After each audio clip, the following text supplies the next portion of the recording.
তো ক্লাস জি শুরু স্যার। করি। আজকে আমাদের এভিডেন্স অ্যাক্টের পার্ট 4 মানে 4, ধারা 56 থেকে 73 বি আলোচনা করা হবে। এবং আগামী শুক্রবারে 1 থেকে 73 বি পর্যন্ত পরীক্ষা হবে। আমি অলরেডি নোটিশ দিয়ে দিয়েছি, এবং এখন যে ক্লাসটি হচ্ছে এটা রেকর্ডিং আপনারা আগামীকাল সকাল 9:30টায় পেয়ে যাবেন। তো ক্লাসটি শুরু করি। এখান থেকে আমাদের শুরু হচ্ছে দ্বিতীয় খণ্ড। 55 ধারা থেকে আমাদের প্রথম খণ্ড ছিল, অর্থাৎ কি বিষয়ে কথা বলা যাবে, fact in issue and relevant fact, অর্থাৎ প্রাসঙ্গিক যে বিষয় এবং যে বিচার্য বিষয়, এই দুইটা বিষয়ে কথা বলা যাবে। কি বিষয়ে কথা বলা যাবে এটা নিয়ে আমাদের আলোচনা শেষ হয়ে গেছে 55 ধারা পর্যন্ত। আজকে দ্বিতীয় খণ্ডে আমাদের 56 থেকে 100 এই সেকশনগুলোতে কি ধরনের প্রমাণ দিতে হবে, অর্থাৎ আদালতে এভিডেন্স কেমন পেশ করতে হবে, সেটা বিষয়ে এই খণ্ডের আলোচনার বিষয়। অর্থাৎ সেটা মুখে বলতে হবে, না কোনো ডকুমেন্ট সাবমিট করতে হবে, ডকুমেন্ট যে সাবমিট করতে হবে কোন কোন মামলার ক্ষেত্রে ডকুমেন্ট দিতে হবে, বা ডকুমেন্টটা কি ধরনের ডকুমেন্ট হবে, এই বিষয়গুলো নিয়ে আলোচনা হবে। তো এটাতে আবার তৃতীয় অধ্যায়, ধারা 56 থেকে 58, দুইটা মাত্র সেকশনে তৃতীয় অধ্যায় শেষ হচ্ছে, দুইটা সেকশন দিয়ে। প্রাসঙ্গিক বিষয় যখন প্রমাণের প্রয়োজন হয় না, মানে রিলেভেন্ট ফ্যাক্ট বা প্রাসঙ্গিক বিষয় কিছু কিছু সময় প্রয়োজন হয় না প্রমাণের, কারণ সেইটা প্রমাণিত একটা বিষয়, সেটা নিয়ে আর প্রমাণের জন্য প্রশ্ন মানে জবানবন্দি বা জেরা করার দরকার হয় না। সেগুলো কি কি? 56 ধারায় বলছে, যে সকল বিষয় বিচারকের দৃষ্টিগোচরে নিবার যোগ্য তা প্রমাণ করা নিষ্প্রয়োজন। নিষ্প্রয়োজন মানে প্রয়োজন নাই। আপনাদের অবশ্যই ইংরেজি সেন্টেন্সটা মনে রাখতে হবে, fact judicially noticeable did not be proved.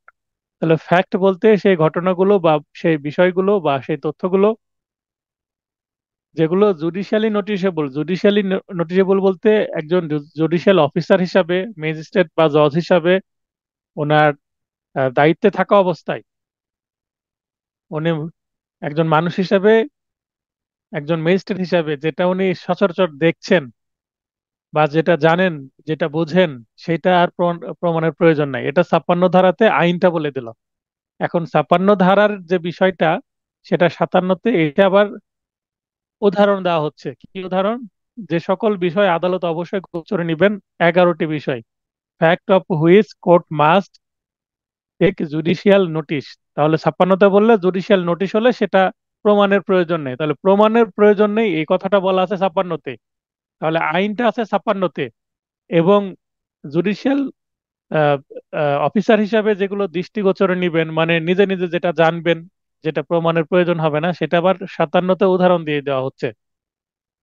তাহলে মূল আইনটা কিন্তু 56-তে আছে, আর 57-তে জাস্ট এর উদাহরণগুলো আছে। কি কি উদাহরণ? বাংলাদেশের সকল আইন সমূহ, বাংলাদেশের যে আইনটা, এই আইনটার তো আর প্রমাণের প্রয়োজন নেই। কেন প্রমাণের প্রয়োজন নেই? সেটা আইন, তাই এটা সবাই জানে। এটা বাংলাদেশ সরকার গেজেটের মাধ্যমে প্রকাশ করেছেন। এখন কোনো কারণে যদি একজন জুডিশিয়াল অফিসার বা একজন বিচারক, উনি ওই আইনটা, একটা বিশেষ আইন বা একটা নির্দিষ্ট আইন, যে আইন বিষয়ে কথা হচ্ছে, ওই আইনটা হয়তো ওনার জানা নেই। যদি জানা না থাকে, ওনার সামনে বই আছে, বই দেখবেন, অথবা যিনি মামলা করতে আসছেন বা যিনি প্রশ্ন তুলছেন সে আইন বিষয়ে, সেই ব্যক্তি সেই আইনটা জাস্ট পেশ করবেন। তাহলে তিনি নিজে আইনটা দেখবেন, অথবা যে পক্ষ বা আইনজীবী নিয়ে আসছেন কোনো বিষয়, তিনি যদি পেশ করেন, তাহলে সেটার প্রমাণের প্রয়োজন হবে না, কারণ সেটা আইন। 2 নম্বর উপধারাটা বাতিল। 3 নম্বরে হচ্ছে সশস্ত্র বাহিনীর জন্য প্রণীত যুদ্ধ বিধি, আর্মি, নেভি, এয়ারফোর্স। আমাদের বেসিক্যালি সশস্ত্র বাহিনী বলতে 3টা বাহিনী আছে সশস্ত্র। তো এই বাহিনীদের যুদ্ধ যদি দেশে হয় বা দেশের বাইরে হয়, যুদ্ধের সময় তারা কি কি যুদ্ধবিধি বা রুলস ফলো করবেন, সেইটা কিন্তু বলা আছে এখানে।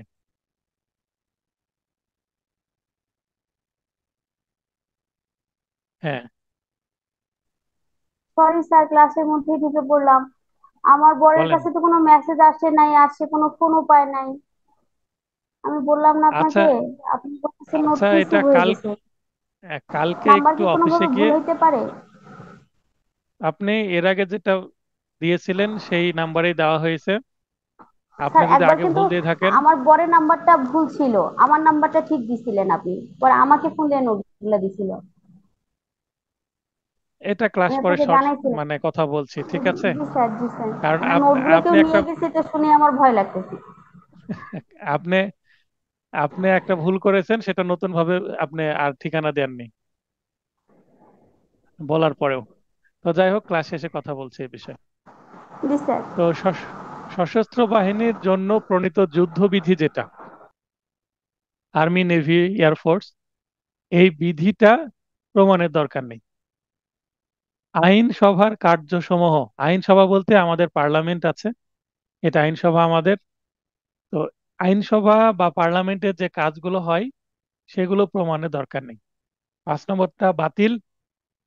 6, আদালতের সিলমোহর, নোটারি পাবলিকের সিলমোহর ইত্যাদি যে সিলমোহর গুলো আছে, সিলমোহর বলতে আমি এর আগে বারবার বলেছি, যেগুলো গোলাকার সিল সেগুলোকে সিলমোহর বলা হয়। মোহর আকারে, যেহেতু মোহর একটা গোল শেপের, বৃত্তাকার শেপের, তো বৃত্তাকার শেপের যে সিলগুলো ব্যবহার করা হয় সেগুলোকে সিলমোহর বলছে। আদালতের সিলমোহর, নোটারি পাবলিকের সিলমোহর বা সরকারি যে সিলমোহর গুলো আছে সবগুলোই প্রমাণ করার দরকার নেই। সরকারি পদে যোগদান বিষয়ে সরকারি যে গেজেট, সেটা প্রমাণের দরকার নেই। যেমন যারা বিসিএস ক্যাডার হয় তাদের গেজেটের মাধ্যমে একটা লিস্ট আসে, সেই যে লিস্ট সেটা প্রমাণের দরকার নেই। সরকার কর্তৃক স্বীকৃত কোনো ট্রাস্টের অস্তিত্ব, উপাধি ও জাতীয় পতাকা, সরকার কর্তৃক স্বীকৃত কোনো ট্রাস্টের অস্তিত্ব, সে ট্রাস্টটা দেশি বা বিদেশি হোক, যেটা বাংলাদেশ সরকার স্বীকৃতি দিয়েছে, উপাধি যেটা বাংলাদেশ সরকার স্বীকৃতি দিয়েছে, জাতীয় পতাকা, জাতীয় পতাকা যেটা বাংলাদেশ সরকার স্বীকৃতি দিয়েছে। শুধুমাত্র বাংলাদেশের জাতীয় পতাকা হলেই যে সেটা হবে তা না। ভারতের জাতীয় পতাকা, পাকিস্তানের জাতীয় পতাকা, শ্রীলঙ্কার জাতীয় পতাকা, অর্থাৎ বাংলাদেশ যে দেশকে রাষ্ট্র হিসেবে স্বীকৃতি প্রদান করেছে বা যে দেশের সাথে বাংলাদেশের কূটনৈতিক সম্পর্ক আছে, ডিপ্লোম্যাটিক রিলেশন আছে পররাষ্ট্র নীতি অনুসারে, বা যেই দেশে বাংলাদেশের কি আছে, হাই কমিশন আছে অথবা এম্বাসি আছে, সেই দেশের জাতীয় পতাকাটা কি হবে, জুডিশিয়াল নোটিশে নিবে। উদাহরণস্বরূপ বলে রাখা ভালো যে ইসরায়েলের সাথে বাংলাদেশের কোনো কূটনৈতিক সম্পর্ক নেই, বাংলাদেশে তাদের কোনো এম্বাসি নেই, বা ইসরায়েলে বাংলাদেশের কোনো এম্বাসি নেই। অতএব এই ইসরায়েল সম্পর্কিত কোনো কিছুই, তাদের জাতীয় পতাকা থেকে শুরু করে কোনো কিছুই কি হবে না, বাংলাদেশে অ্যাডমিসেবল হবে না, গ্রহণ করা হবে না, অর্থাৎ জুডিশিয়াল নোটিশেও নেওয়া হবে না। একটা প্রশ্ন বিগত সালে আসছে যে কোনটি জুডিশিয়াল নোটিশে নিবে না, ইসরায়েলের জাতীয় পতাকা অপশনে ছিল। সময়ের বিভাগ সমূহ, সময়ের বিভাগ বলতে সেকেন্ড, মিনিট, ঘন্টা, দিন, সপ্তাহ, মাস, বছর, এগুলোকে সময়ের বিভাগ বলা হয়। সেগুলো নতুন করে প্রমাণের দরকার নেই, প্রমাণিত বিষয় এগুলো। পৃথিবীর ভৌগোলিক বিভাগ সমূহ, তো পৃথিবীর যে মহা মহাদেশ, উপমহাদেশ এভাবে বিভাগ বন্টন করা আছে, বা দেশ বিভাগ বন্টন করা আছে। ইভেন উপজেলা, জেলা, থানা, এভাবে বিভাগ বন্টন করা আছে। এই বিভাগ বন্টনটা যেহেতু করে দেওয়া আছে, এই লিস্টটা দেখলে হয় যদি কনফিউশন সৃষ্টি হয়, তো এটার নতুন করে প্রমাণের দরকার নেই। এবং সরকারি ছুটি ও উৎসব সমূহ, দেখবেন আমাদের সরকারি ছুটির একটা গেজেট বের হয়, এই গেজেট থেকে আবার 10 টাকা, 20 টাকা বা 15 টাকা, এই ধরনের ছোট বড় এক পেজের একটা ক্যালেন্ডার বের হয়, যেখানে সরকারি ছুটি এবং উৎসবের লিস্ট থাকে। ইভেন আমরা যে ডায়েরি ব্যবহার করি সেখানেও থাকে। তো সেগুলো প্রমাণ করার দরকার নেই। যেমন আগামীকাল হচ্ছে একটা ইন্টারন্যাশনাল ছুটির দিন, ইন্টারন্যাশনাল হলিডে, 1 মে বা মে দিবস, 1 মে, শ্রমিক দিবস বা লেবার যারা, তাদের সম্মানে সেটা পালিত হয়ে আসছে ইন্টারন্যাশনালি। তো সেইটা কিন্তু প্রমাণের দরকার নেই। সবাই জানে, জজও জানে। বাংলাদেশের ভূখণ্ড সমূহ, বাংলাদেশে যে ভূখণ্ড আছে কোন দিকে কি আছে সেগুলো সবকিছুই প্রমাণের দরকার নেই। মানে ভূগোলের যে বিষয়গুলো, জিওগ্রাফিক্যাল যে বিষয়, বাংলাদেশের সাথে অন্য রাষ্ট্র সংগঠনের বিরোধ আরম্ভ, চলতে থাকা ও অবসান হওয়া। মনে করেন যে বাংলাদেশের সাথে অন্য দেশের যে বিরোধ চলছে, এটা তো তখন ন্যাশনাল বা ইন্টারন্যাশনাল একটা ইস্যু হয়ে যাবে। ইন্টারন্যাশনাল সংবাদপত্রে আসবে, বাংলাদেশের সংবাদপত্রে আসবে, সোশ্যাল মিডিয়ায় আসবে, অনলাইন অফলাইন মিডিয়াগুলোতে আসবে। তো এগুলো যিনি বিচারক তিনি নিশ্চয় জানবেন, আরম্ভ হওয়া থেকে শুরু করে চলাকালীন এবং যখন অবসান হবে, এগুলো একটা নিউজ হয়ে থাকবে সব সময়। তো ব্রেকিং নিউজ আকারে সেগুলো যেহেতু থাকবে, তাই সেগুলো আর প্রমাণের দরকার নেই। আদালত যদি না জেনে থাকে, জাস্ট সে বিষয়ে একটা কিছু সাবমিট করলেই হলো, তখন আর প্রমাণের দরকার নেই, সাবমিট করলেই আদালত জানবেন এটা। আদালতের সদস্য সমূহ উকিল বৃন্দের নাম, যেমন আমি অ্যাডভোকেট হওয়ার পরে যখন রাজশাহী বারে যোগদান করলাম, রাজশাহী অ্যাডভোকেট বার অ্যাসোসিয়েশনে, তখন আমাকে সদস্য হিসাবে যখন পদ দেওয়া হলো, তখন ওকালতনামাতে একটা তালিকা করা হয় অ্যাডভোকেটদের। যেমন ওকালতনামাতে প্রথম পৃষ্ঠায় যারা সিনিয়র আইনজীবী তাদের নাম আছে, তারপরে ধীরে ধীরে যারা জুনিয়র পরের দিকে আসছে। তো আমার নামও একসময় প্রিন্ট আকারে চলে আসলো ওকালতনামায়। এটা তাহলে আইনজীবীর যে নামগুলো সেগুলো ওকালতনামাতে থাকছে। ওকালতনামাতে না থাকলেও বার যে অফিস অফিস আছে সেখানে নিশ্চয়ই নাম আছে সদস্যদের। তো এই নামগুলো আর প্রমাণের দরকার নেই। এবং আদালতের যে সদস্য আছে, সদস্যবৃন্দ, আহ, তারা কে কে আছে, বেঞ্চ সহকারী, অর্থাৎ আমরা যেটা প্রচলিত নাম পেশকার বলে থাকি, আসলে পেশকার নামে কোনো পদ নাই। সেটাকে বলা হয় বেঞ্চ সহকারী বা আদালতের সহকারী, এবং অন্যান্য যারা পিওন আছে, স্টেনো আছে। তো এগুলো সবই আদালতে যারা কর্মচারী, তাদের যে লিস্ট সেটা প্রমাণের দরকার নেই। স্থান ও সমুদ্র পথের নিয়মাবলী, এগুলো প্রমাণের দরকার নেই। এটা দেখেন 13টা আছে লিস্টে, উপধারা 13টা, আর মাঝখানে 2 আর 5 বাতিল, তাই এখানে 11টি বলেছি। 57 ধারা অনুসারে প্রশ্ন আসতে পারে যে কয়টি বিষয় আদালত অবশ্যই জুডিশিয়াল নোটিশ বা গোচরে নিবেন। গোচরে নিবেন মানে তার দৃষ্টিতে নিবেন নিজে থেকেই, বা নেওয়া উচিত। সেগুলো কয়টি? 11টি।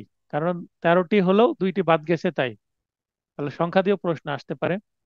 এছাড়াও সাধারণে, অর্থাৎ জনসাধারণের জন্য, ফর পাবলিক, প্রকাশিত ইতিহাস, সাহিত্য, বিজ্ঞান, শিল্পকলা বিষয়ে উপযুক্ত রেফারেন্স প্রস্তুত, দলিলের সাহায্য আদালত গ্রহণ করতে পারেন। কেউ যদি কোনো বিষয় আদালতের অবগতির জন্য দাবি জানায়, তবে প্রয়োজনীয় দলিল বা প্রস্তুত তাকেই উপস্থিত করতে হবে। মনে করেন একজন অ্যাডভোকেট বলছে, স্যার এই বিষয়টা আছে, একটা কেস রেফারেন্স আছে, বা এই বিষয়টা আছে, যেটা দলিল বা পুস্তক বা কোনো কিছুতে আছে। তো যে অ্যাডভোকেট দাবি করবেন, তাকেই সেটা আদালতে সাবমিট করতে হবে, তাকেই সেটা ম্যানেজ করতে হবে। নচেত আদালত তার দৃষ্টিতে নিতে অস্বীকার করতে পারেন। অর্থাৎ আদালতের যদি সেটা জানা না থাকে, আদালত বলবে এই বিষয়ে যেহেতু আমি জানি না, আপনি সেটা আমাকে দেন, আমি দেখি। যদি দেন, দেখে উনি স্বীকার করতে পারেন, নিতে পারেন। আর যদি না দেওয়া হয়, তাহলে বলতে পারে যেহেতু আপনি দেখাচ্ছেন না, অতএব আমি এটা গ্রহণ করতে পারছি না, নিতে অস্বীকার করলাম। তো 56 এবং 57 বিষয়টা কোনটা? এখানে কিন্তু এভিডেন্সের কথা বলা হচ্ছে, যে কোন এভিডেন্সটা আদালত নিজে থেকে চোখের দৃষ্টিতে দেখবেন এবং নিজে থেকে সেটা গ্রহণ করবেন, যেটা প্রমাণের প্রয়োজন হবে না। সেটা 56 এবং 57-তে বক্তব্য শেষ।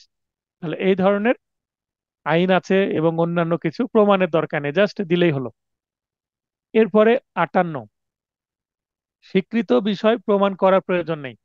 দেখেন, 56তে দেখলাম যে জুডিশিয়াল গোচরে নেওয়া বিষয়, যেটা নোটিশে নেওয়ার বিষয়, সেটা প্রমাণের প্রয়োজন নেই। ঠিক একই ধরনের আরেকটা সেকশন 58, 56তে যেটা বললো প্রমাণের দরকার নেই, 58তে বলছে প্রমাণের দরকার নেই। কি প্রমাণের দরকার নেই? স্বীকৃত বিষয়, ফ্যাক্টস অ্যাডমিটেড, মানে যেটা স্বীকার করে নিয়েছে। কে স্বীকার করে নিয়েছে? আদালত স্বীকার করে নিয়েছে, অথবা অপরপক্ষ স্বীকার করে নিয়েছে। বাদীপক্ষ দাবি করছে যে ওই আসামি আমার স্বামী, অর্থাৎ মনে করেন যৌতুকের মামলায় বাদী দাবি করছে যে আসামি আমার স্বামী, আমি তার স্ত্রী, যৌতুকের মামলা করেছে। এখন যদি অপরপক্ষ স্বীকার করে নেয় যে হ্যাঁ সে আমার স্ত্রী, তাহলে এই যে প্রমাণের বিষয়টা সেটা দরকার নেই। আর স্ত্রী স্বামী এই বিষয়টা প্রমাণের জন্য কাবিননামা তো জমা দিয়েইছে। এই কারণে সেটা নিয়ে আর স্বামী কি স্ত্রী কিনা এইটার প্রশ্ন করা বা জেরা করে প্রমাণের দরকার নেই। অপরপক্ষ যেটা মেনে নিয়েছে, একটা উদাহরণ দিলাম, এরকম অনেক উদাহরণ দেওয়া সম্ভব। নিড নট বি প্রুভড, মামলার পরিস্থিতি ভেদে বোঝা যাবে যে কোনটা স্বীকৃত কোনটা স্বীকৃত নয়। শর্ত আদালত স্বেচ্ছাকৃতভাবে কোনো স্বীকৃত বিষয় প্রমাণের নির্দেশ দিতে পারে, তবে শর্ত আছে আদালতের যদি সন্দেহ হয়, অপরপক্ষ স্বীকার করে নিচ্ছে তারপরেও বলবে আপনি প্রমাণ করেন। কারণ স্বীকার করার মধ্যে যদি কোনো স্বার্থ লুকিয়ে থাকে, আদালতকে যদি মিসলিড করা হয়, মিসলিড বলতে আদালতকে ভুল পথে পরিচালিত করা হয়, অর্থাৎ বাদী বিবাদী যেমন অনেক মামলা হয়, সিভিল মামলা, বাদী মামলা করেছে, বিবাদী একজনকে সাজিয়েছে প্রক্সি, মানে প্রকৃত বিবাদী তিনি না। বা 10 জন বিবাদী আছে, 5 জনকে বিবাদী করছে, 5 জনকে বিবাদী করেনি। তারপরে আদালতে মামলা করলো 2-3 ডেট বা প্রথম ডেটে এসেই সোলেনামা বা উভয় পক্ষের সম্মতিক্রমে একটা ডিক্রি করে নিচ্ছে। তো এই ডিক্রি করে নেওয়ার ফলে যারা প্রকৃত এই যে বাদীর মামলায় বাধা দিত বা অস্বীকার করতো যেগুলো, তারা আর করার সুযোগ পেল না, মামলাটা নিষ্পত্তি হয়ে গেল। পরে অবশ্য তারা এসে আবার এই বিষয়ে মিসকেস করে একতরফা বা সোলেনামাকে বাতিল করতে পারবে। ওরা বলতে পারবে আমরা এই যে নন জয়েন্ডার মিস জয়েন্ডার যে একটা বিষয়, যে আমাদেরকে কি করা হয়নি, পক্ষ করা হয়নি, আর পক্ষ যেহেতু করা হয়নি, এই ডিক্রিটা আমাদের জন্য বাধ্যতামূলক নয়, আমরা এটা মানতে বাধ্য নয়। এই কারণে স্বীকৃত বিষয় যদি আদালতের সন্দেহ হয়, এটা প্রমাণ করতে বলতে পারে। এবার 58, চতুর্থ অধ্যায়, ধারা 59 এবং 60, দুইটা সেকশন। এর আগে 56, 57, 58 তৃতীয় অধ্যায়ে তিনটা সেকশন ছিল, দেখেন। অধ্যায় নাম্বার 3, সেকশনও তিনটা ছিল। তৃতীয় অধ্যায় তিনটি সেকশন ছিল, 56, 57, 58, যেটা প্রমাণের প্রয়োজন নেই সেটা বিষয়ে বক্তব্য দিল। এবার চতুর্থ অধ্যায় বলছে মৌখিক সাক্ষ্য, ওরাল এভিডেন্স। এখানে মাত্র দুইটা সেকশন নিয়ে ওরাল এভিডেন্স ধারাটি, ওরাল এভিডেন্স যে চতুর্থ অধ্যায় এটা গঠিত হয়েছে। মৌখিক সাক্ষ্যের মাধ্যমে বিষয় প্রমাণ, দলিলের লিখিত বিষয়বস্তু ব্যতীত সকল ক্ষেত্রে all facts except the content of documents may be proved by oral evidence। তো সব কিছুই মৌখিক সাক্ষ্যের মাধ্যমে প্রমাণ করতে হবে। শুধুমাত্র একটা ব্যতিক্রম আছে, সেটা কি, দলিলের মধ্যে কি আছে সেটা দলিল দিয়ে প্রমাণ করতে হবে। দলিলের বিষয়বস্তু, যেমন একটা চেক, চেকে কত টাকা লেখা আছে, চেক কাকে দেওয়া হয়েছে, কার চেক, এগুলো চেকটা দিয়ে প্রমাণ করতে হবে। মুখে বললে হবে না যে এরকম একটা চেক ছিল, এই চেকের মূল্যমান ছিল 10 লক্ষ টাকা, এটা রহিম করিমকে দিয়েছিল এত তারিখে। তখন আদালত বলবেন এটা মুখ দিয়ে প্রমাণ করলে হবে না, এখানে জেরারও কোনো বিষয় না, আপনি চেকটাই, অরিজিনাল চেকটাই কোর্টে সাবমিট করেন, আমরা দেখলেই হবে। এই কারণে দলিলের বিষয়বস্তু এটা মুখে প্রমাণ করার সুযোগ যদি দেওয়া হয়, তাহলে এখানে অনেক প্রতারণা হবে। কোনো চেক দেয়নি, একটা কাল্পনিক চেক চিন্তা করে আদালতে মামলা করে দিবে। তো এই কারণে দলিলের বিষয়বস্তু প্রমাণের সুযোগ দিলে অনেক ঝামেলা হতো, অনেক বিভ্রান্তি তৈরি হতো, মিথ্যা মামলা তৈরি হতো। তাই এটা সুযোগ দেওয়া হয়নি 59-এ। 60, মৌখিক সাক্ষ্য অবশ্যই প্রত্যক্ষ হতে হবে। তাহলে মৌখিক সাক্ষ্য বিষয়ে দুইটা বক্তব্য আসছে 59 এবং 60-এ। প্রথম বক্তব্য হচ্ছে যে মৌখিক সাক্ষ্য দিয়ে সবকিছু প্রমাণ করতে হবে, শুধুমাত্র দলিলের বিষয়বস্তু বাদে। এবং দ্বিতীয়ত বলছে মৌখিক সাক্ষ্য যে দিতে হবে সেটা প্রত্যক্ষ হতে হবে। ইংরেজিটা হচ্ছে oral evidence must be direct. এই ইংরেজি লাইনটাও মনে রাখবেন, oral evidence must be direct, MCQ, written, even viva, তিনটার ক্ষেত্রেই কিন্তু এটা প্রযোজ্য। মুখে যে সাক্ষী দিবে, অর্থাৎ মিতা নামে একটা মেয়ে একটা অপরাধ হতে দেখলো, এখন মিতার বোন লতা এসে আদালতে সাক্ষী দিচ্ছে যে মিতা আপু দেখেছে, আর মিতা আপু যেভাবে বর্ণনা করেছে আমি তার পক্ষে এসে আমি সাক্ষী দিলাম। তো এইটা গ্রহণযোগ্য হবে না। আদালত বলবে মিতা দেখেছে, মিতাকেই কোর্টে আসতে হবে, মিতার কথা মিতাকেই বলতে হবে, যে দেখেছে যে শুনেছে তাকেই বলতে হবে। সেটাই হচ্ছে ডিরেক্ট, অর্থাৎ শোনা কথা বলা যাবে না। যে দেখেছে যে শুনেছে তার অনুভূতিটাই এসে বর্ণনা করতে হবে, কি দেখেছে কি শুনেছে বা কি বুঝেছে সেইটা। তবে এটার ব্যতিক্রম আছে, ওই যে 32 ধারায় মিতা যদি বক্তব্য দিয়ে সঙ্গে সঙ্গে মারা যায় বা নিখোঁজ হয়ে যায়, এবং সে তার বোন লতার কাছে বলে গেছিল, তখন লতা এসে বলবে যে আমার বোন তো মারা গেছে, সে তো আর কোর্টে আসতে পারছে না, কিন্তু মারা যাওয়ার সময় আমাকে এই বক্তব্যটা বলেছিল। তাহলে 60-এর ব্যতিক্রম হচ্ছে 32 ধারা। যে ব্যক্তি যা দেখেছে শুনেছে বা অনুভব করেছে অভিমতের কারণ পোষণ করে, তাকে নিজেই তা বর্ণনা করতে হবে আদালতে এসে, উইটনেস বক্সে দাঁড়িয়ে। উইটনেস বক্সে এসে যাহা বলিব সত্য বলিব, সত্য বলি মিথ্যা বলিব না, কোনো কিছু গোপন করব না, এই ওথ বা শপথ পাঠের মাধ্যমে তাকে নিজের বক্তব্য নিজেই পেশ করতে হবে। আর অন্যর বক্তব্য পেশ করার বিধান আছে 32 ধারায়, যেটা আমরা আগের ক্লাসে জেনেছি। ব্যতিক্রম বিশারদের অভিমত সংক্রান্ত পুস্তকের রিপোর্ট প্রকাশিত হলে তা পেশ করা যেতে পারে। এছাড়া 32 ধারা যে 8টা বিষয় আছে সেগুলোও ওরাল এভিডেন্স দেওয়া যাবে, কিন্তু নিজে না এসে বা যে দিয়েছিল সেটা ছাড়া। তো আশা করি 60 বুঝেছেন কি বলা হচ্ছে। খুবই গুরুত্বপূর্ণ একটা বিষয়, যেটা রিটেনেও আসে। এরপরে পঞ্চম অধ্যায়, পঞ্চম অধ্যায়ের বক্তব্য কি? 61 থেকে 90, দালিলিক সাক্ষ্য। চতুর্থ অধ্যায়ে আছে কি? মৌখিক বা ওরাল এভিডেন্স। পঞ্চম অধ্যায়ে এসে দালিলিক সাক্ষ্য বা ডকুমেন্টারি এভিডেন্স।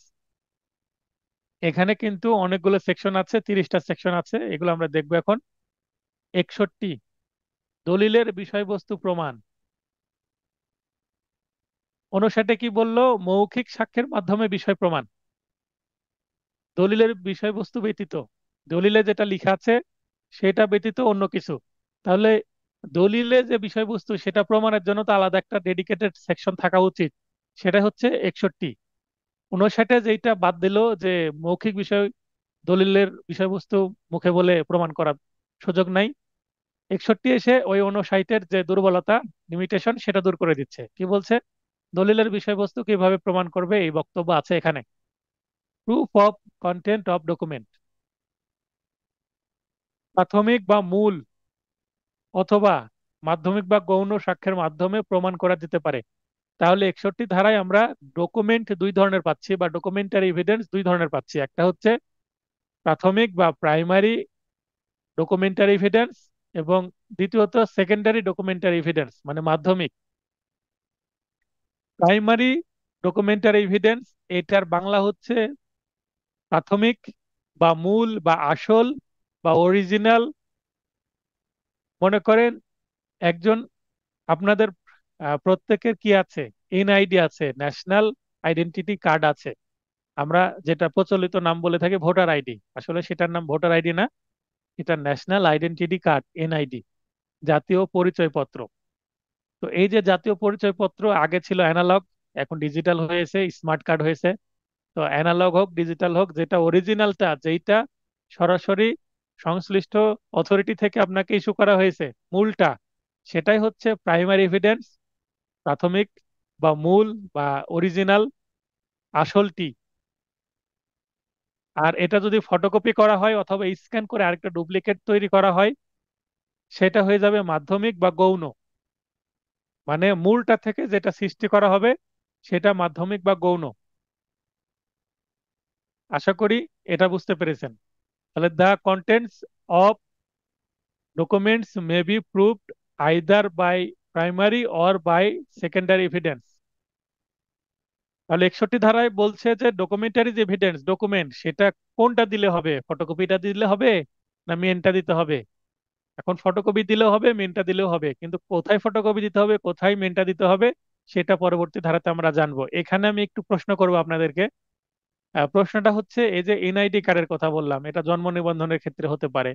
আবার আপনার যে সার্টিফিকেট আছে, অরিজিনাল সার্টিফিকেট যেগুলো আছে, যেগুলো ফটোকপি না, যেটা সরাসরি ইস্যু হয়েছে, সেটার কথা বলছি। বা আপনার যদি ডেবিট কার্ড থাকে বা ক্রেডিট কার্ড থাকে ব্যাংকের, বা ব্যাংকের চেক থাকে, চেকবুক থাকে, যে অরিজিনাল গুলো আছে সেগুলোর কথা বলছি।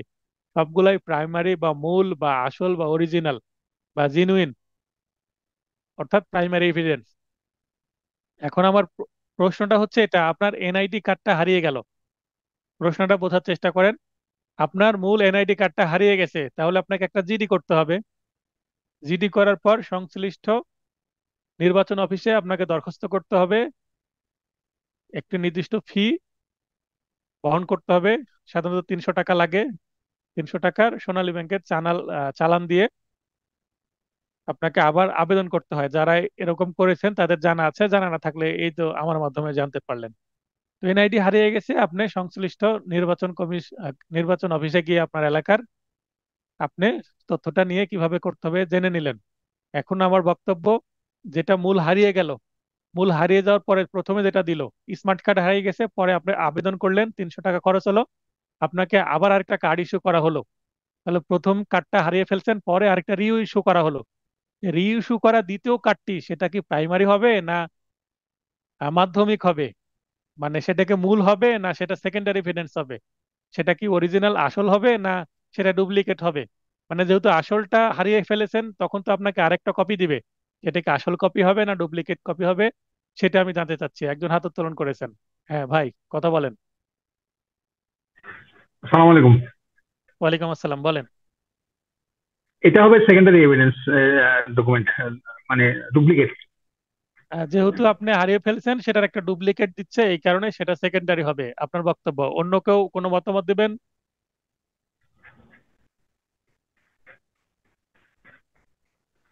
কেউ কথা বলে না কেন? না, আমি একেবারে নতুন বিষয়ে কথা বলছি। এগুলো তো জানার কথা আপনাদের। আচ্ছা, ইউ 097,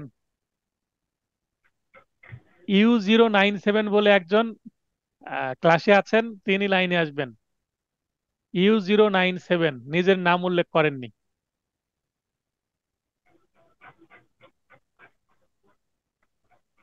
আপনাকে দেখেন যে আমি ক্লিক দিচ্ছি, আপনার মেসেজ আসছে, সেই মেসেজ অনুসারে আপনি লাইনে আসেন।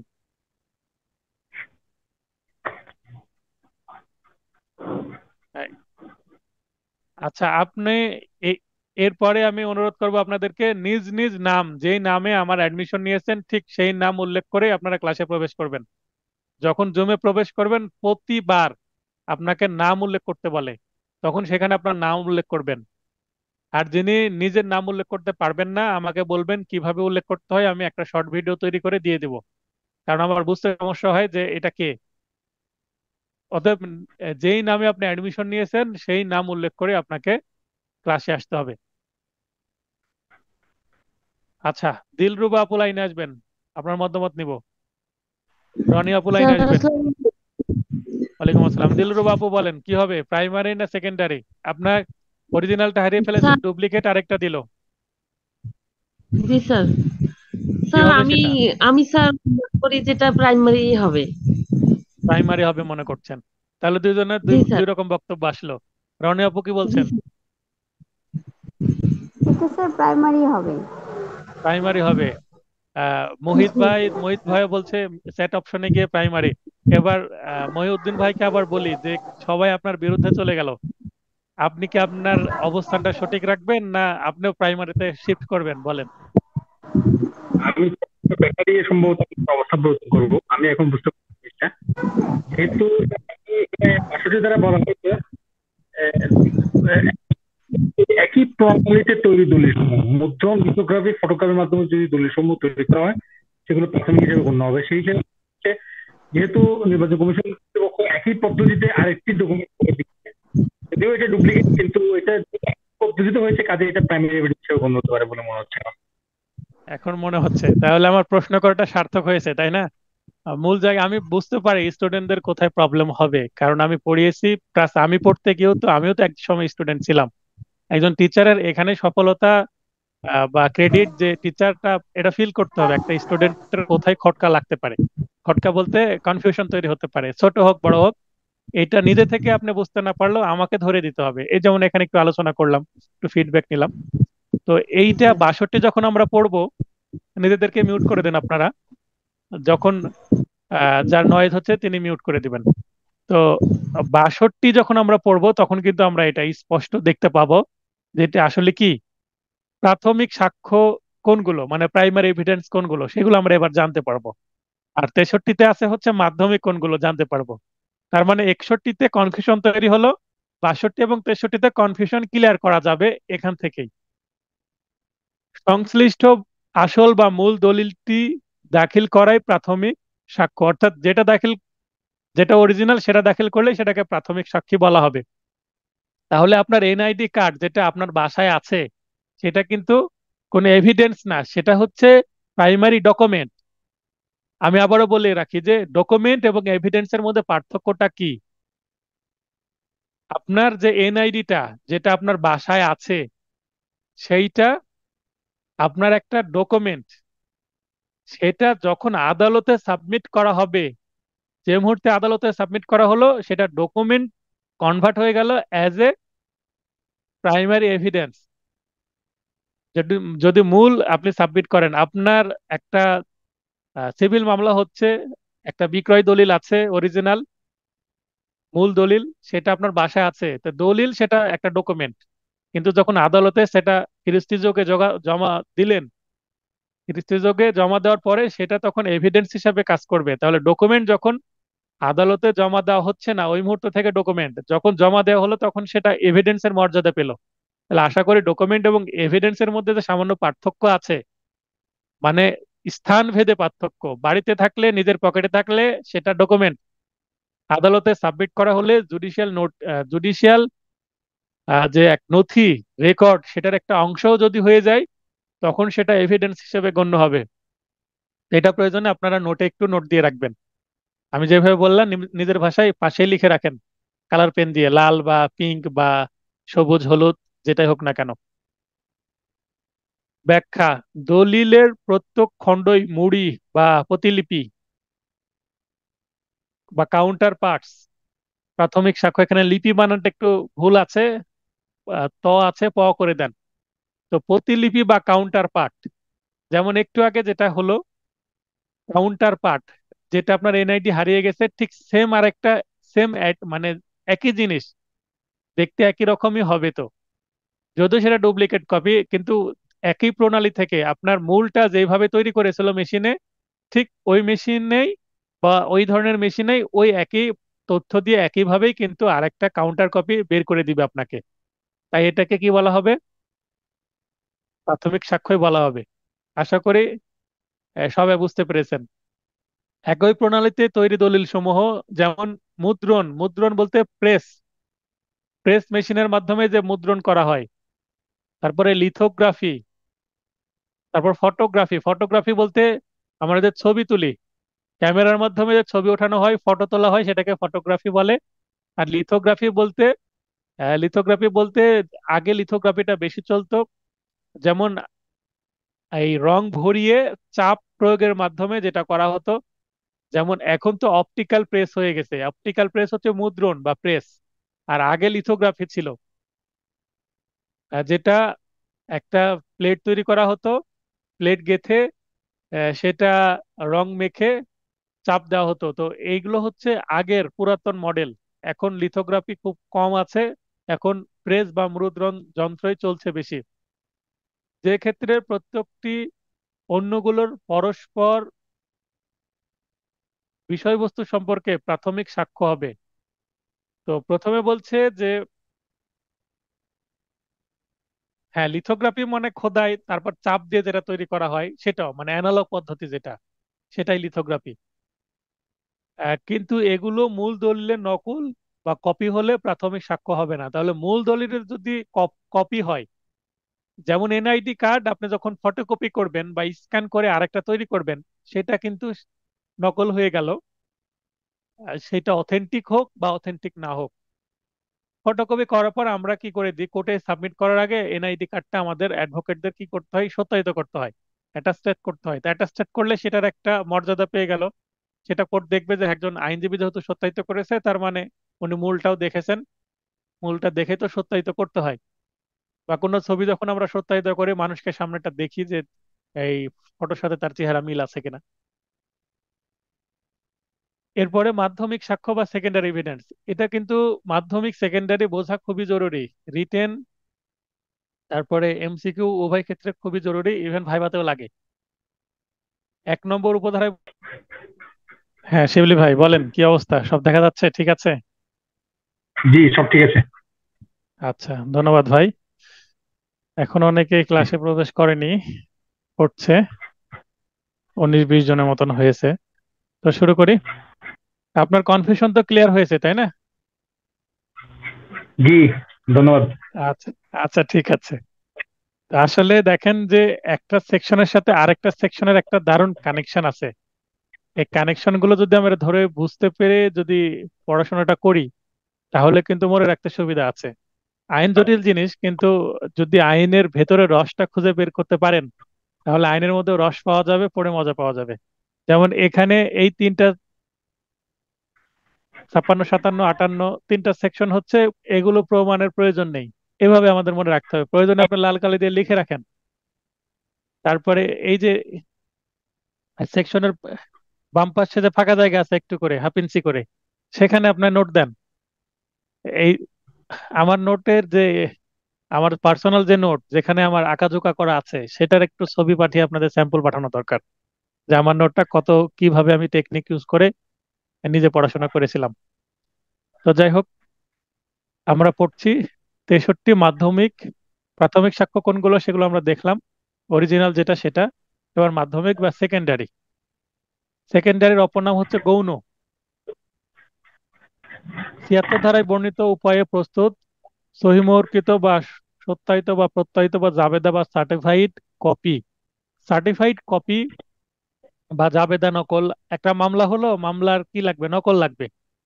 আপিল করতে হবে বা মিসকেস করতে হবে বা এমনি রেখে দেওয়া হবে বাসায়, বা ডিক্রির কপি লাগবে। সেগুলো কিন্তু অরিজিনাল যেটা অরিজিনাল বা প্রাথমিক সাক্ষ্য, আদালতে যেটা অরিজিনাল রেকর্ড, সেটা তো আপনাকে দিবে না। কি দিবে? এটা থেকে আপনাকে কপি দিবে। সেখান থেকে ফটোকপি করবে অথবা টাইপ করে দিবে, দিয়ে সই সই করা হবে।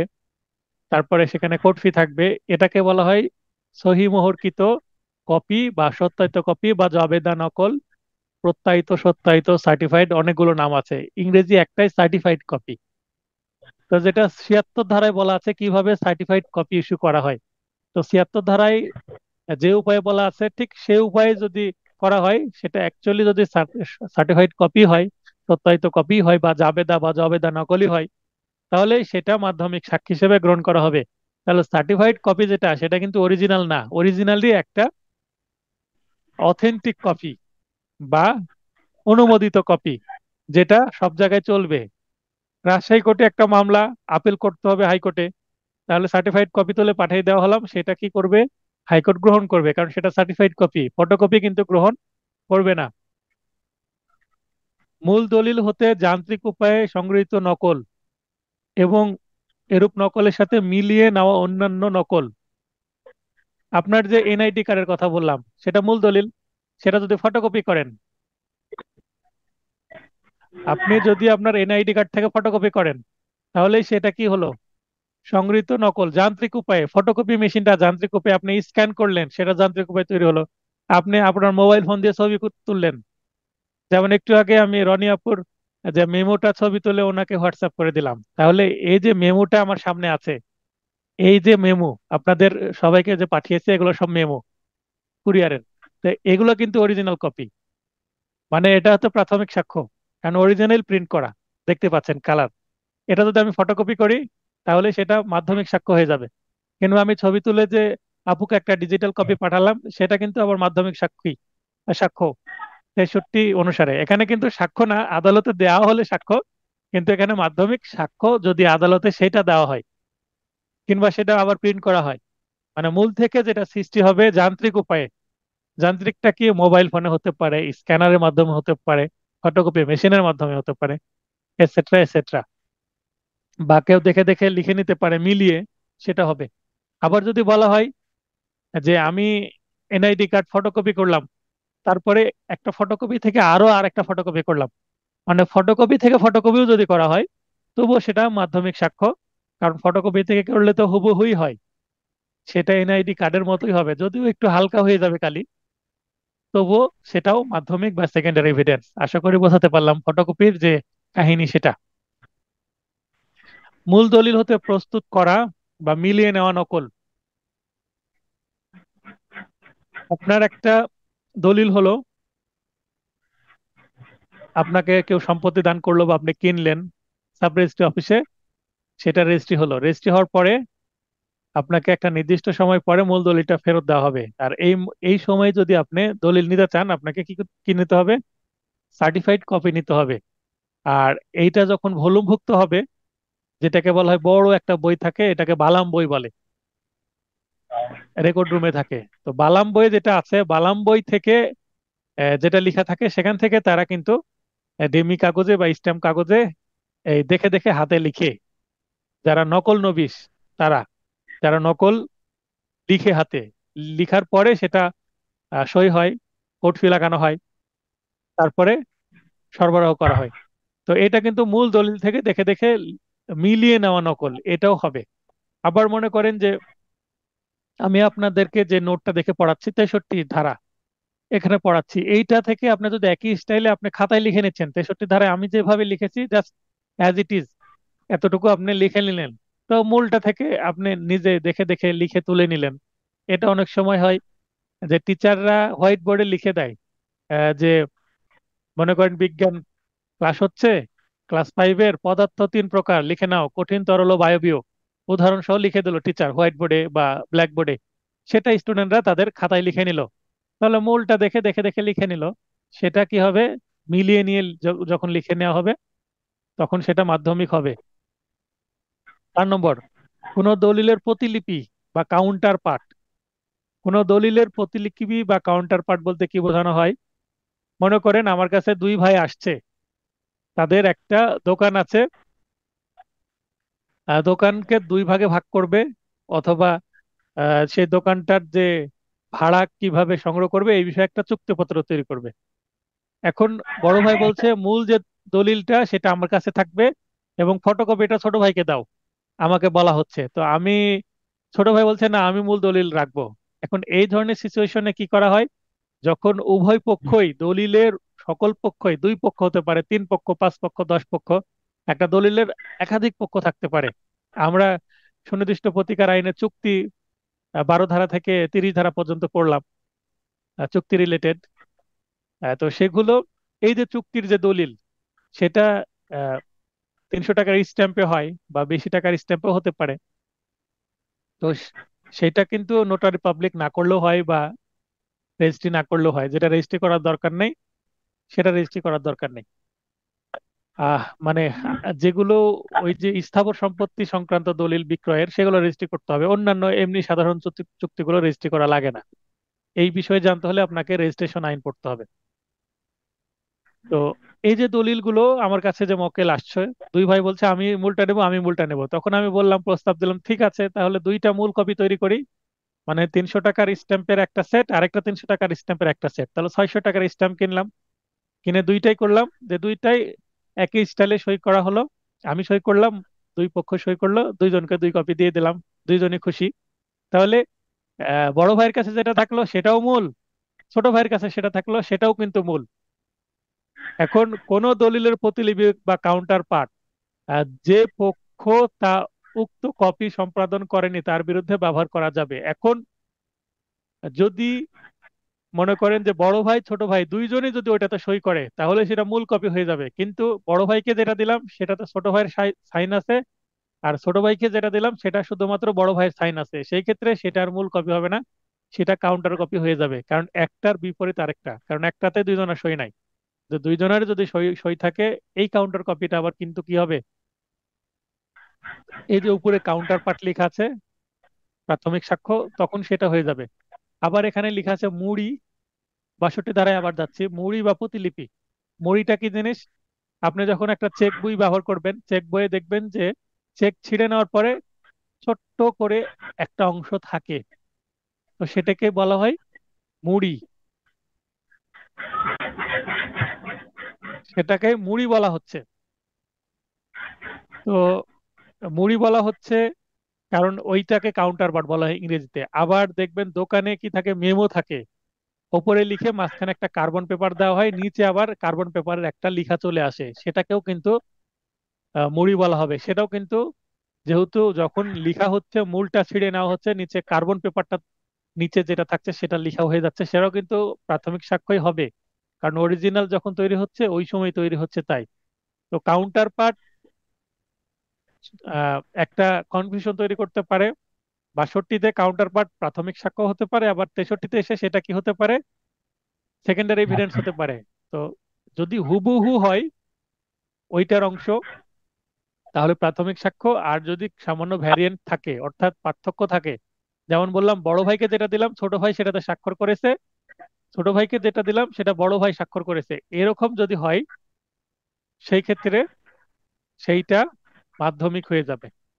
দেখেন, নিজ সম্পাদিত প্রতিলিপি নিজের পক্ষে ব্যবহারের সুযোগ নেই, কেননা তা জাল হওয়ার সম্ভাবনা আছে। আমি নিজে একটা সাইন করে কারো বিরুদ্ধে সেটা ব্যবহার করতে গেলে সেটা জাল হওয়ার সম্ভাবনাই বেশি, কারণ সেখানে যেটা লেখা আছে অপরপক্ষ সেটা জানেই না, এই ধরনের কোনো কিছু।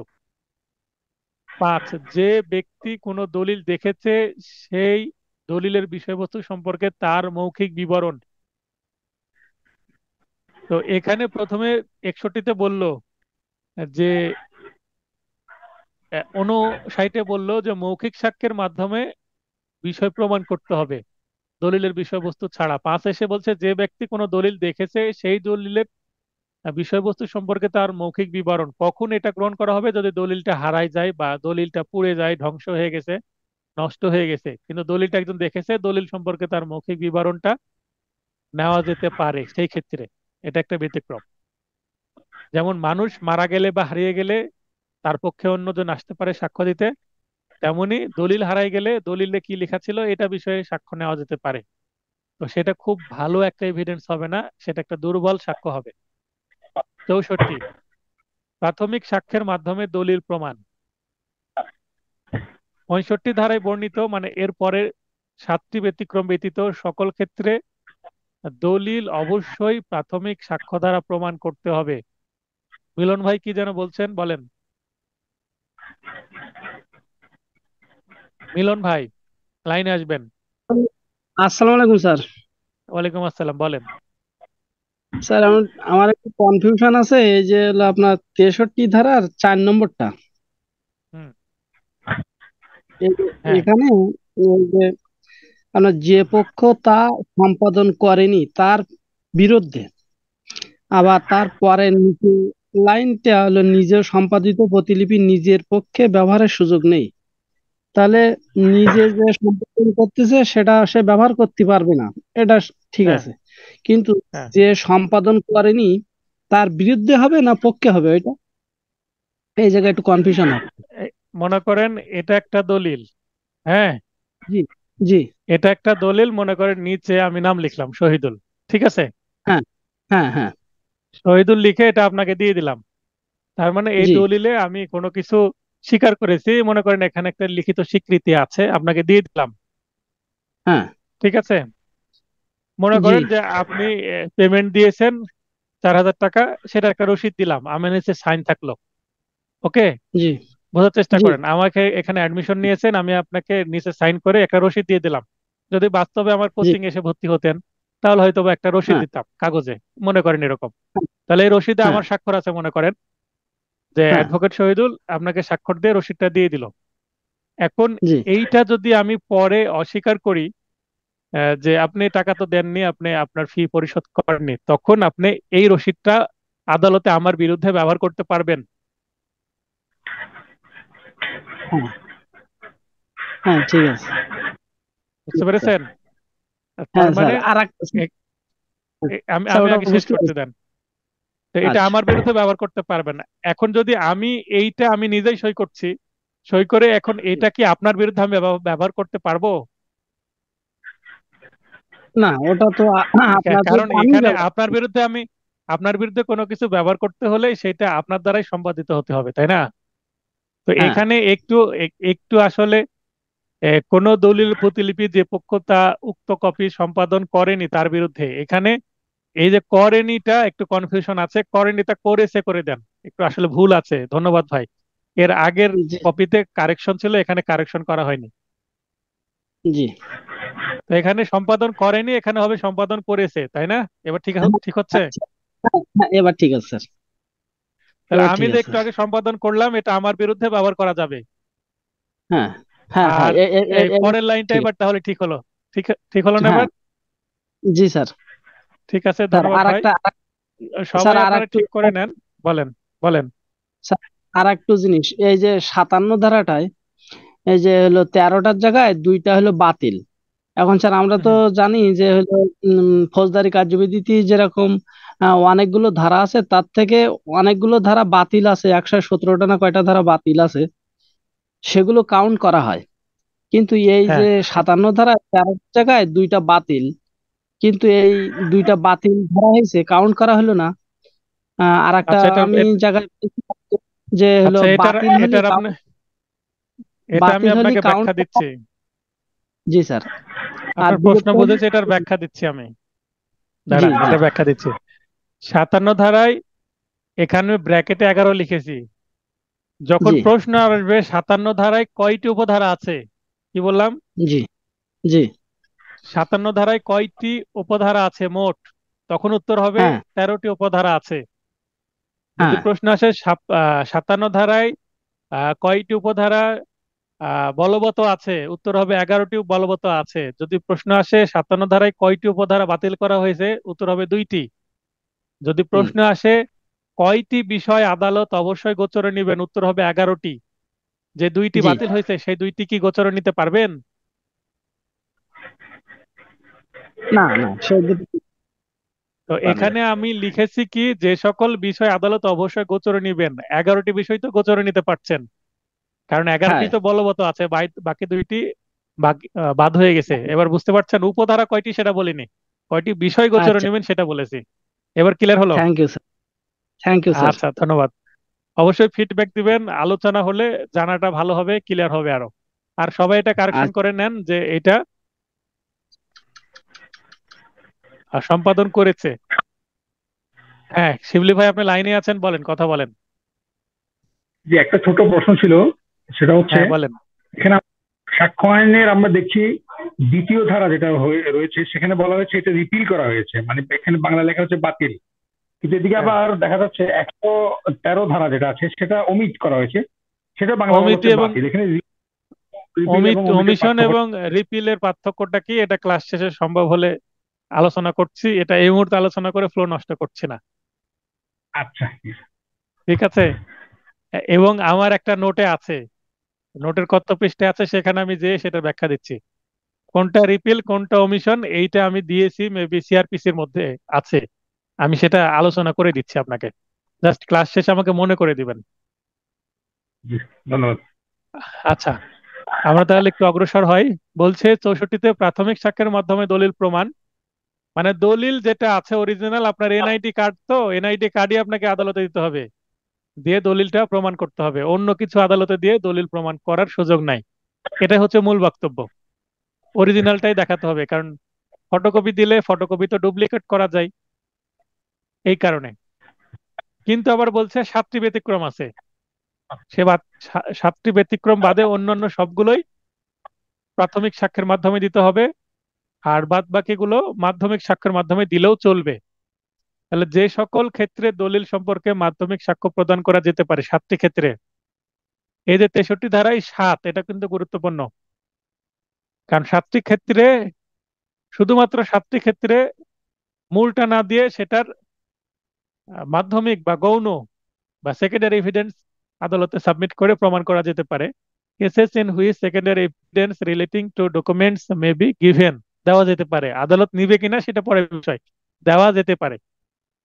দলিলের অস্তিত্ব, অবস্থা বা বিষয়বস্তু সম্পর্কে, তো দলিলের অস্তিত্ব বা অবস্থা বা বিষয়বস্তু সম্পর্কে দলিলটা স্বয়ং ওইটাই, অরিজিনালটাই যখন সাবমিট করা যাচ্ছে না, তখন দলিলের অস্তিত্ব, অবস্থা বা বিষয়বস্তু প্রমাণ করার জন্য সেইটার মাধ্যমে যেটা মাধ্যমিক সাক্ষ্য সেটা দেওয়া যেতে পারে।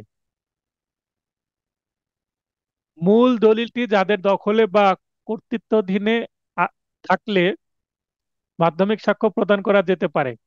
মূল দলিলটি যাদের দখলে বা কর্তৃত্বাধীনে থাকলে মাধ্যমিক সাক্ষ্য প্রদান করা যেতে পারে। এখানে 3 প্রকারের ব্যক্তির কাছে যদি মূল দলিলটা থাকে, তখন মূল দলিলটা দেওয়া যাচ্ছে না, তখন মাধ্যমিক সাক্ষ্য বা সেটার ফটোকপি চলবে। যার বিরুদ্ধে প্রমাণ করতে হবে তার দখলে আছে, মনে করেন একটু আগে যে উদাহরণ দিলাম, আমি মিলন ভাইকে যে রসিদ দিলাম, উনি 4,000 টাকা আমাকে দিয়েছেন পেমেন্ট, তো এই এই রসিদটা কোনো কারণে মিলন ভাই গ্রহণ করেনি, আমার কাছেই থেকে গেছে, এখন আমার কাছে আছে।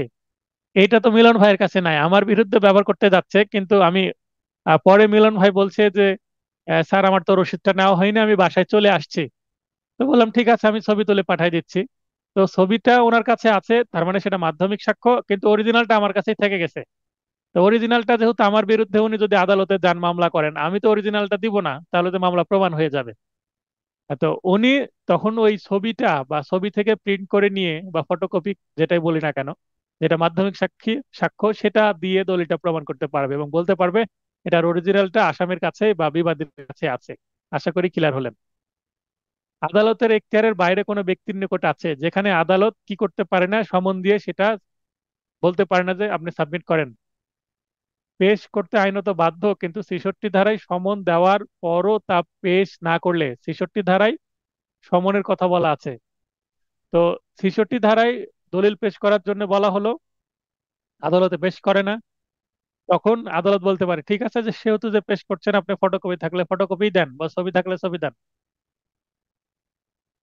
খ, যার বিরুদ্ধে প্রমাণ করতে হবে সে ব্যক্তি বা তার প্রতিনিধি কর্তৃক মূল দলিলের অস্তিত্ব, অবস্থা, বিষয়বস্তু লিখিতভাবে স্বীকার করেছে মর্মে অনুমান করা হলে তার বিরুদ্ধে প্রমাণ করা যাবে। গ, মূল দলিলটি বিনষ্ট হলে বা হারিয়ে গেলে মূল দলিলের বিষয়বস্তু সম্পর্কে সাক্ষ্য প্রদানে ইচ্ছুক ব্যক্তি নিজের ত্রুটি বা অবহেলা ব্যতীত অন্য কারণে যৌক্তিক সময়ের মধ্যে তা পেশ করতে না পারলে, মূল দলিল হারাই গেছে, নষ্ট হয়ে গেছে, বা অন্য কোনো কারণে সময়ের মধ্যে আদালত সময় দিচ্ছে, ২-৩ বার সময় দিল দলিল পেশ করার, কিন্তু দিতে পারছে না, বারবার বলছে হারাই গেছে, খুঁজছি পাওয়া যাচ্ছে না, সার্টিফাইড কপিও নাই সেটার। তো এখন একটা লোককে নিয়ে আসা হলো, সে এসে সেটা সম্পর্কে সাক্ষী দিবে সতর্কভাবে, তাহলে সেটা গ্রহণ করা যেতে পারে। মূল দলিলটি সহজে স্থানান্তর করা না গেলে, যেমন সীমানা চিহ্ন বা প্রাচীর পত্র, স্মৃতিফলক ইত্যাদি। সীমানা চিহ্নটা কি? মনে করেন যে কারো সীমানায় একটা পুল পোতা আছে বা কোনো বস্তু পোতা আছে, যে এই এই জায়গা পর্যন্ত এই পাশে হচ্ছে রহিমের জমি, এই পাশে করিমের জমি, সীমানা প্রাচীর বলে এটা, বা চিহ্ন বলে। আর প্রাচীর পত্রটা হচ্ছে, মনে করেন, তারপরে স্মৃতিফলক কোনো মানুষ মারা গেলে তার নেম প্লেট দেওয়া হয়, যে মরহুম অমুক, বা বিশেষ করে খ্রিস্টান যারা, তাদের স্মৃতিফলক বেশি ব্যবহার করা হয়, কারণ আহ, তাদের যে কবরস্থান, সেখানে কিন্তু নাম, কত সালে জন্ম, কত সালে মৃত্যু, ডিটেলস দিয়ে দেওয়া হয়, সেটাকে স্মৃতিফলক বলা হচ্ছে। বা আমরা দেখবেন যে কোনো ভবন যখন উদ্বোধন করেন কোনো নেতা, তখন কে উদ্বোধন করলো ঘটা করে তার নাম মার্বেল পাথরে লিখে দেওয়া হয়, বা একটু বাজেট কম হলে আপনার হয়তো বা এমনিতে খোদাই করে লিখে দেওয়া হচ্ছে। তো সেখানে একটা মার্বেল পাথর দিয়ে একটা বড় বিল্ডিং এ লেখা আছে, তো সেটা তো আর খুলে নিয়ে আসা সম্ভব না, বা খোলার দরকার নেই। সেক্ষেত্রে সেইটার মাধ্যমিক সাক্ষী হিসাবে সেটার ছবি তুলে নিয়ে আসা যেতে পারে, বা স্মৃতিফলক সেটার ছবি তুলে প্রিন্ট করে দেওয়া যেতে পারে, যে স্মৃতিফলক এইভাবে আছে। আশা করি বুঝতে পেরেছেন। মূল দলিলটি ৬৪ ধারায় বর্ণিত কোন সরকারি দলিল, সরি ৭৪ ধারায়, ৭৪ ধারায় বলা হচ্ছে সরকারি দলিল কোনগুলো। সরকারি দলিল আপনি যদি চান সরকারের, মনে করেন মামলা হয়েছে একটা বিষয়ে, সরকার দলিল আপনি সাবমিটের জন্য বলা হচ্ছে, তো সেটা তো আপনাকে দিবে না। আপনি কি করতে পারেন, সেটার সার্টিফাইড কপি নিতে পারেন। সার্টিফাইড কপি মানে সেকেন্ডারি হয়ে গেল, মূলটা আর হলো না। তো মূল দলিল তো আপনাকে দিবে না, মূল দলিলটা সরকার কাছেই থাকবে। যেমন আপনার এনআইডি কার্ড আপনাকে দিচ্ছে, কিন্তু এনআইডি কার্ড তৈরির সময় আপনাকে যে তথ্য নেওয়া হয়েছিল, যে ডেটাবেজ নেওয়া হয়েছিল, সেটা অরিজিনাল দলিল, সেটা কি আপনাকে দিয়ে দিবে? কখনো কখনো দিবে না, সেটা সরকারের আর্কাইভে থাকবে। মূল দলিলটির জাবেদা নকল সাক্ষ্যরূপে ব্যবহারের বিধান থাকলে, মানে যেখানে মূল দলিলটির জাবেদা নকল ব্যবহারের একটা বিধান আছে, যেমন আমরা যখন মিসকেস করি বা আপিল করি, তখন মূল দলিলটা দিতে হয় না, সবসময় সার্টিফাইড কপি দিই। তো সার্টিফাইড কপি দিয়ে কাজ চলছে, অতএব সেখানে সার্টিফাইড কপি দিলেই হবে। এবং ৭ নম্বর বা বহু সংখ্যক দলিলের বিবরণ।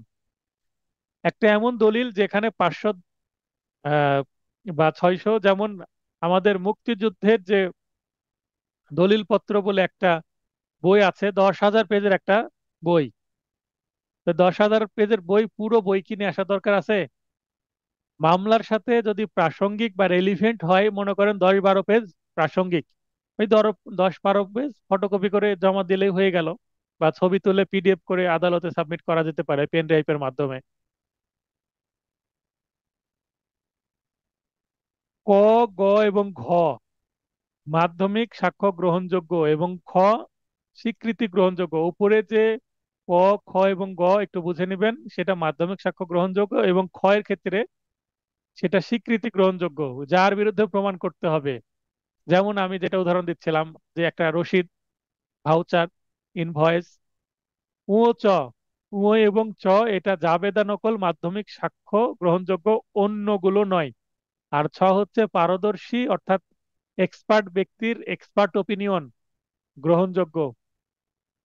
যখন বহু সংখ্যক দলিলের বিবরণ হবে, তখন এক্সপার্ট থেকে বলা হবে যে এই অংশটুকু দলিলে এইভাবে আছে, মানে এক্সপার্ট ওপিনিয়ন নিতে হবে, অথবা ওই অংশটুকু ফটোকপি করে এক্সপার্টের থেকে কি করে নিতে হবে, সত্যায়িত করে নিতে হবে। তাহলে সেটা এক্সপার্ট ওপিনিয়ন হিসেবে কাজ করবে। এই অংশটা লিখিতর জন্য গুরুত্বপূর্ণ, আপনারা একটু দেখে নেবেন। আর প্রয়োজনে মূল বই থেকে এই সেকশনটা একটু দেখে নেবেন, যেহেতু সংক্ষেপে লেখা আছে, মূল বই থেকে দেখলে একটু বিস্তারিত জানতে পারবেন। 65A, এটা 22 সালের অ্যামেন্ডমেন্টের পরের সেকশন। ডিজিটাল রেকর্ড সংক্রান্ত সাক্ষ্য বিষয়ে বিশেষ বিধান, special provisions as to evidence relating to digital record. 65B এর বিধান অনুসারে প্রমাণ করতে হবে। তাহলে এই যে 65A তে বলা হচ্ছে যে ডিজিটাল রেকর্ড সংক্রান্ত যে কোনো বিধান, সেইটা 65B যেভাবে বলা আছে সেইভাবে প্রমাণ করতে হবে। তার মানে 65 এর সবকিছু 65B এর উপরে নির্ভর করছে। ডিজিটাল রেকর্ডের গ্রহণযোগ্যতা বা অ্যাডমিসিবিলিটি অফ ডিজিটাল রেকর্ড, কোন ডিজিটাল রেকর্ডটি আদালত গ্রহণ করবে সেইটা। এই ধারার শর্ত পূরণ করলে ডিজিটাল রেকর্ড সাক্ষ্য হিসেবে গ্রহণযোগ্য। মানে এই ধারাতে যা কিছু আছে সেটার যদি শর্ত পূরণ করা হয় তাহলেই গ্রহণ করবে, না হলে নয়। দুয়ে বলা হচ্ছে শর্ত সময় এই যে একটি কম্পিউটার আউটপুট নিম্নরূপ হবে। মানে কম্পিউটারের যে আউটপুট, আউটপুট বলতে প্রিন্টার থেকে কোনো কিছু বের করা হলো, বা একটা ডিভিডি বা একটা সিডিতে সেটা রাইট করা হলো, বা পেন ড্রাইভে করে নিয়ে আসা হলো, যেভাবে হোক না কেন, যেটা কম্পিউটারে তৈরি করা হয়েছে এবং কম্পিউটার আউটপুট হিসাবে সেটা পাওয়া যাচ্ছে। কোনো ব্যক্তির আইনগত নিয়ন্ত্রণে থাকাধীন তার প্রাত্যহিক কাজের মাধ্যমে তৈরিকৃত ডিজিটাল রেকর্ড হতে হবে, সেটা সরকারি হোক বেসরকারি কোনো অফিস হোক। উক্ত সময়ে তার সাধারণ কাজের মাধ্যমে তৈরিকৃত ডিজিটাল রেকর্ড হতে হবে। উক্ত সময়ে উক্ত কম্পিউটার সচল না অকেজো ছিল তা বিবেচ্য বিষয় নয়।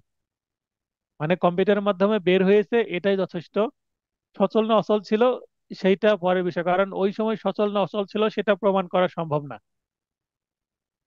উক্ত সময়ে তৈরিকৃত ডিজিটাল রেকর্ড এর তথ্য পুনরুৎপাদনকৃত না অন্যত্র হতে প্রাপ্ত তা বিবেচ্য বিষয় না। মানে সেইটা পুনরুৎপাদনকৃত, পুনরুৎপাদনকৃত বলতে আমি আপনাদেরকে সকালবেলা একটা করে মেসেজ দিই, গুড মর্নিং, যখন আপনারা সেইটা আবার অন্য কোথাও ফরওয়ার্ড করবেন সেটাকে বলা হচ্ছে পুনরুৎপাদনকৃত।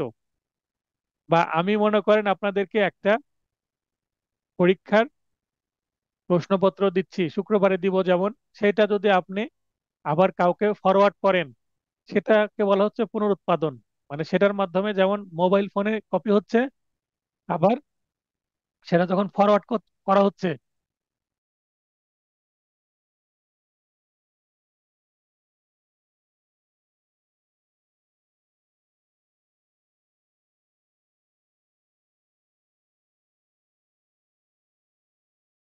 তাহলে কোনো কিছু ফরওয়ার্ড করাও যখন হবে বা কোনো কিছু আবার কপি করা হবে, সেটা কিন্তু পুনরুৎপাদন, মানে প্রোডাকশন হচ্ছে, রিপ্রোডাকশন যেটা ইংরেজিতে। তো সেটা রিপ্রোডাকশন না অরিজিনালটা সেটা বিবেচ্য বিষয় না, সেটা কোনোভাবে আসলেই হলো। কোনো কার্যের জন্য ডিজিটাল রেকর্ড তৈরি বা সংরক্ষণ করতে ব্যবহৃত কম্পিউটার সম্পর্কে কি বিধান? একাধিক কম্পিউটারের সমন্বয়ে হতে পারে, বিভিন্ন সময়ে আলাদা আলাদা কম্পিউটারের মাধ্যমে হতে পারে, বিভিন্ন সময়ে আলাদা আলাদা কম্পিউটারের সমন্বয়ে হতে পারে, অথবা অন্য কোনোভাবে হতে পারে। আমি আপনাদেরকে যে নোটটা পাঠালাম এমসিকিউ এবং রিটেন, এইটা আমি আমার কম্পিউটারে টাইপ করেছি না অন্য কারো কম্পিউটার থেকে টাইপ করে নিয়েছি, এটা আমার প্রিন্টারে প্রিন্ট করেছি না অন্য কোনো কম্পিউটারে প্রিন্ট করেছি অন্য কারো প্রিন্টারে, এটা আপনাদের তো বিবেচ্য বিষয় না। আমি যেটা দিতে চেয়েছি, যেটা দেওয়া উচিত আমার, সেটা আপনারা পাচ্ছেন কিনা সেটাই বিবেচ্য বিষয়। মানে আমার কম্পিউটারে পুরো টাইপ হয়েছে না আংশিক টাইপ হয়েছে না অর্ধেক টাইপ হয়েছে এবং আমি অন্য আরো কম্পিউটারে টাইপ করেছে কিনা, এটা বলা হচ্ছে। একটাতে হয়েছে না একাধিকটাতে হয়েছে সেটা না, আউটপুটটাই এখানে বিবেচ্য বিষয়। একই উদ্দেশ্যে একাধিক কম্পিউটার ব্যবহৃত হলেও একক কম্পিউটারের মাধ্যমে তৈরি করা হয়েছে বলে ধরে নিতে হবে। মনে করেন আমি 10টা কম্পিউটারও যদি এটা তৈরি করি, আপনাদের ধরে নিতে হবে এটা একটি কম্পিউটারে তৈরি করা হয়েছে বা একক কম্পিউটারে তৈরি করা হয়েছে এবং এই নোটটা আপনারা পাচ্ছেন, এটাই বিবেচ্য বিষয়। মানে নোটটাই মূল বিষয়। কিসের মাধ্যমে তৈরি করা হলো, কোনটার মাধ্যমে তৈরি করা হলো, এটা খুব একটা বিবেচ্য বিষয় না। আদালতের কার্যধারায় সাক্ষ্য হিসেবে গণ্য করতে একটি সার্টিফিকেট প্রয়োজন হতে পারে, যাতে থাকবে একটা সার্টিফিকেট প্রয়োজন হতে পারে। সার্টিফিকেটে কি থাকবে? ডিজিটাল রেকর্ডটিতে কি আছে তা চিহ্নিতকরণ ও কিভাবে তৈরিকৃত তার বর্ণনা। কোন যন্ত্র বা ডিভাইস দিয়ে তৈরি তার বর্ণনা। এখানে একটা ডিভাইস দিয়ে তৈরি না একাধিক ডিভাইস দিয়ে তৈরি, প্রতিটা ডিভাইসের একটা সিরিয়াল নাম্বার থাকে। মোবাইল ফোন হলে আই নাম্বার থাকে, কম্পিউটারের সিরিয়াল নাম্বার থাকে, বা ইন্টারনেট ব্যবহার করলে সেটার আইপি নাম্বার থাকে, আইপি অ্যাড্রেস থাকে। তো সেগুলো থাকবে। উপধারা 2 এ বর্ণিত শর্ত পূরণে কোনো বর্ণনা এবং সার্টিফিকেট ইস্যুকারীর স্বাক্ষর থাকবে। 2 এ যেটা শর্তগুলো বললো এগুলোও থাকবে, সেই শর্তগুলো পূরণ করেছে কিনা সেই মর্মে বর্ণনা থাকবে, এবং সর্বশেষে যে সার্টিফিকেট ইস্যু করছে সেই অথরিটির স্বাক্ষর থাকবে। এই ধারার উদ্দেশ্য সাধনকল্পে তথ্য সঠিক উপায়ে সরাসরি বা কোনো মাধ্যমে কম্পিউটারে সরবরাহ করতে হবে। তাহলে তথ্য সঠিক উপায়ে সরাসরি বা কোনো মাধ্যমে কম্পিউটারে সরবরাহ করতে হবে, তার মানে আদালতে যে আমি দিব, আদালত যদি কম্পিউটার ব্যবহার করে, আদালতকে আমি ইমেল করতে পারি, পেন ড্রাইভের মাধ্যমে দিতে পারি, সিডি বা ডিভিডির মাধ্যমে দিতে পারি, অথবা প্রিন্ট করে দিতে পারি, যেভাবে দেওয়া যায়। উক্ত সময় তৈরিকৃত বা সংরক্ষণকৃত কোনো কম্পিউটার আউটপুট কোনো কম্পিউটার দ্বারা তৈরি নয়তো অন্য কোনো যন্ত্র বা ডিভাইস দিয়ে তৈরি, এই বিষয়গুলো এই ধারার উদ্দেশ্য সাধনকল্পে প্রমাণ করতে হতে পারে। তো এই জিনিসগুলো যদি থাকে তাহলেই একটা ডিজিটাল রেকর্ড আদালত গ্রহণ করবে, সেটা 65 অনুসারে অ্যাডমিট করবে আদালত। এবার 66, 66 হচ্ছে মূল দলিল পেশের জন্য নোটিশের নিয়মাবলী, rules as to notice to produce. একজন ব্যক্তির কাছে মূল দলিল আছে, আদালত চাচ্ছে মূল দলিলটা কোথায় দেন, তো বলছে এর অনার আমার কাছে নাই। কার কাছে আছে? অমুকের কাছে আছে। তো তাকে আদালত নোটিশ দিতে পারে যে এই মামলার বিষয়ে আপনার কাছে যে দলিলটা আছে এইটা প্রমাণের জন্য প্রয়োজন, আপনি এইটা এত তারিখে এতটার সময় এই আদালতে স্বয়ং অথবা কারো মাধ্যমে, আপনার প্রতিনিধির মাধ্যমে এইটা সাবমিটের ব্যবস্থা করেন। এভাবে একটা সমন দেওয়া হবে দলিল পেশের জন্য। এটা সিভিল মামলার ক্ষেত্রে বেশি ব্যবহার করা হয়। মাধ্যমিক সাক্ষ্য প্রদানের পূর্বে তো আদালত বলবে মাধ্যমিক সাক্ষ্য এটা তো নিব, কিন্তু যদি দেখি মূল সাক্ষ্য বা প্রাইমারি এভিডেন্সটা পাওয়া যায় কিনা, তখন যার কাছে আছে তাকে নোটিশ দিল। প্রতিপক্ষ বা তার উকিলকে নোটিশ দিতে হবে, অন্যথায় মাধ্যমিক সাক্ষ্য প্রদান করা যাবে না। তার মানে অপর পক্ষ, যে পক্ষ মামলা করেছে সেই পক্ষরই কি মামলা প্রমাণ করার জন্য কি দিতে হবে? প্রাথমিক সাক্ষ্য দিতে হবে, প্রাথমিক দলিল দিতে হবে। তিনি যদি দিতে না পারেন, যেখানে মাধ্যমিক সাক্ষ্য আদালত নিচ্ছে, সেই ক্ষেত্রে কিন্তু অপর পক্ষকে অবশ্যই কি দিতে হবে? নোটিশ দিতে হবে যে এটাতে তো মূলটা পাওয়া গেল না, আমি মাধ্যমিক সাক্ষ্য নিচ্ছি, আপনার কি আপত্তি আছে কিনা, থাকলে আপনার যুক্তি দেখান। যখন নোটিশ নিষ্প্রয়োজন, 6টি ক্ষেত্রে আবার নোটিশ দেওয়া দরকার নাই, এই 6টি ক্ষেত্রের বাইরে সকল ক্ষেত্রেই নোটিশ দেওয়া যাবে। যে দলিল প্রমাণ করতে হবে তা যদি একটি নোটিশ হয়, একটা নোটিশ প্রমাণ করতে হবে, তাহলে নোটিশ প্রমাণ করার জন্য ওই নোটিশটা আবার আদালত দেখতে চাইবে না। মামলার অবস্থাধীনে প্রতিপক্ষ জানেন যে দলিলটি তাকে পেশ করতে হবে। যিনি প্রতিপক্ষ তিনি জানেন যে তাকে দলিলটা পেশ করতে হবে, কিন্তু সে ইচ্ছাকৃত দলিল পেশ করছে না, তাকে আর আলাদা করে নোটিশ দেওয়ার দরকার নাই, কারণ সে তো জানেই নোটিশের উদ্দেশ্য কি অবগত করা। যিনি অবগত আছেন। হ্যাঁ, তো আলোচনা করছিলাম ৬৬ ধারা। আর একটু ক্লাস হলে ক্লাস হয়ে যাবে আশা করি, তারপরে প্রশ্নোত্তর পর্ব চলে যাব। জি স্যার। ঠিক আছে সবকিছু আপু? হ্যালো। হ্যাঁ, সবকিছু ঠিক আছে আপু? জি স্যার। আচ্ছা, ধন্যবাদ।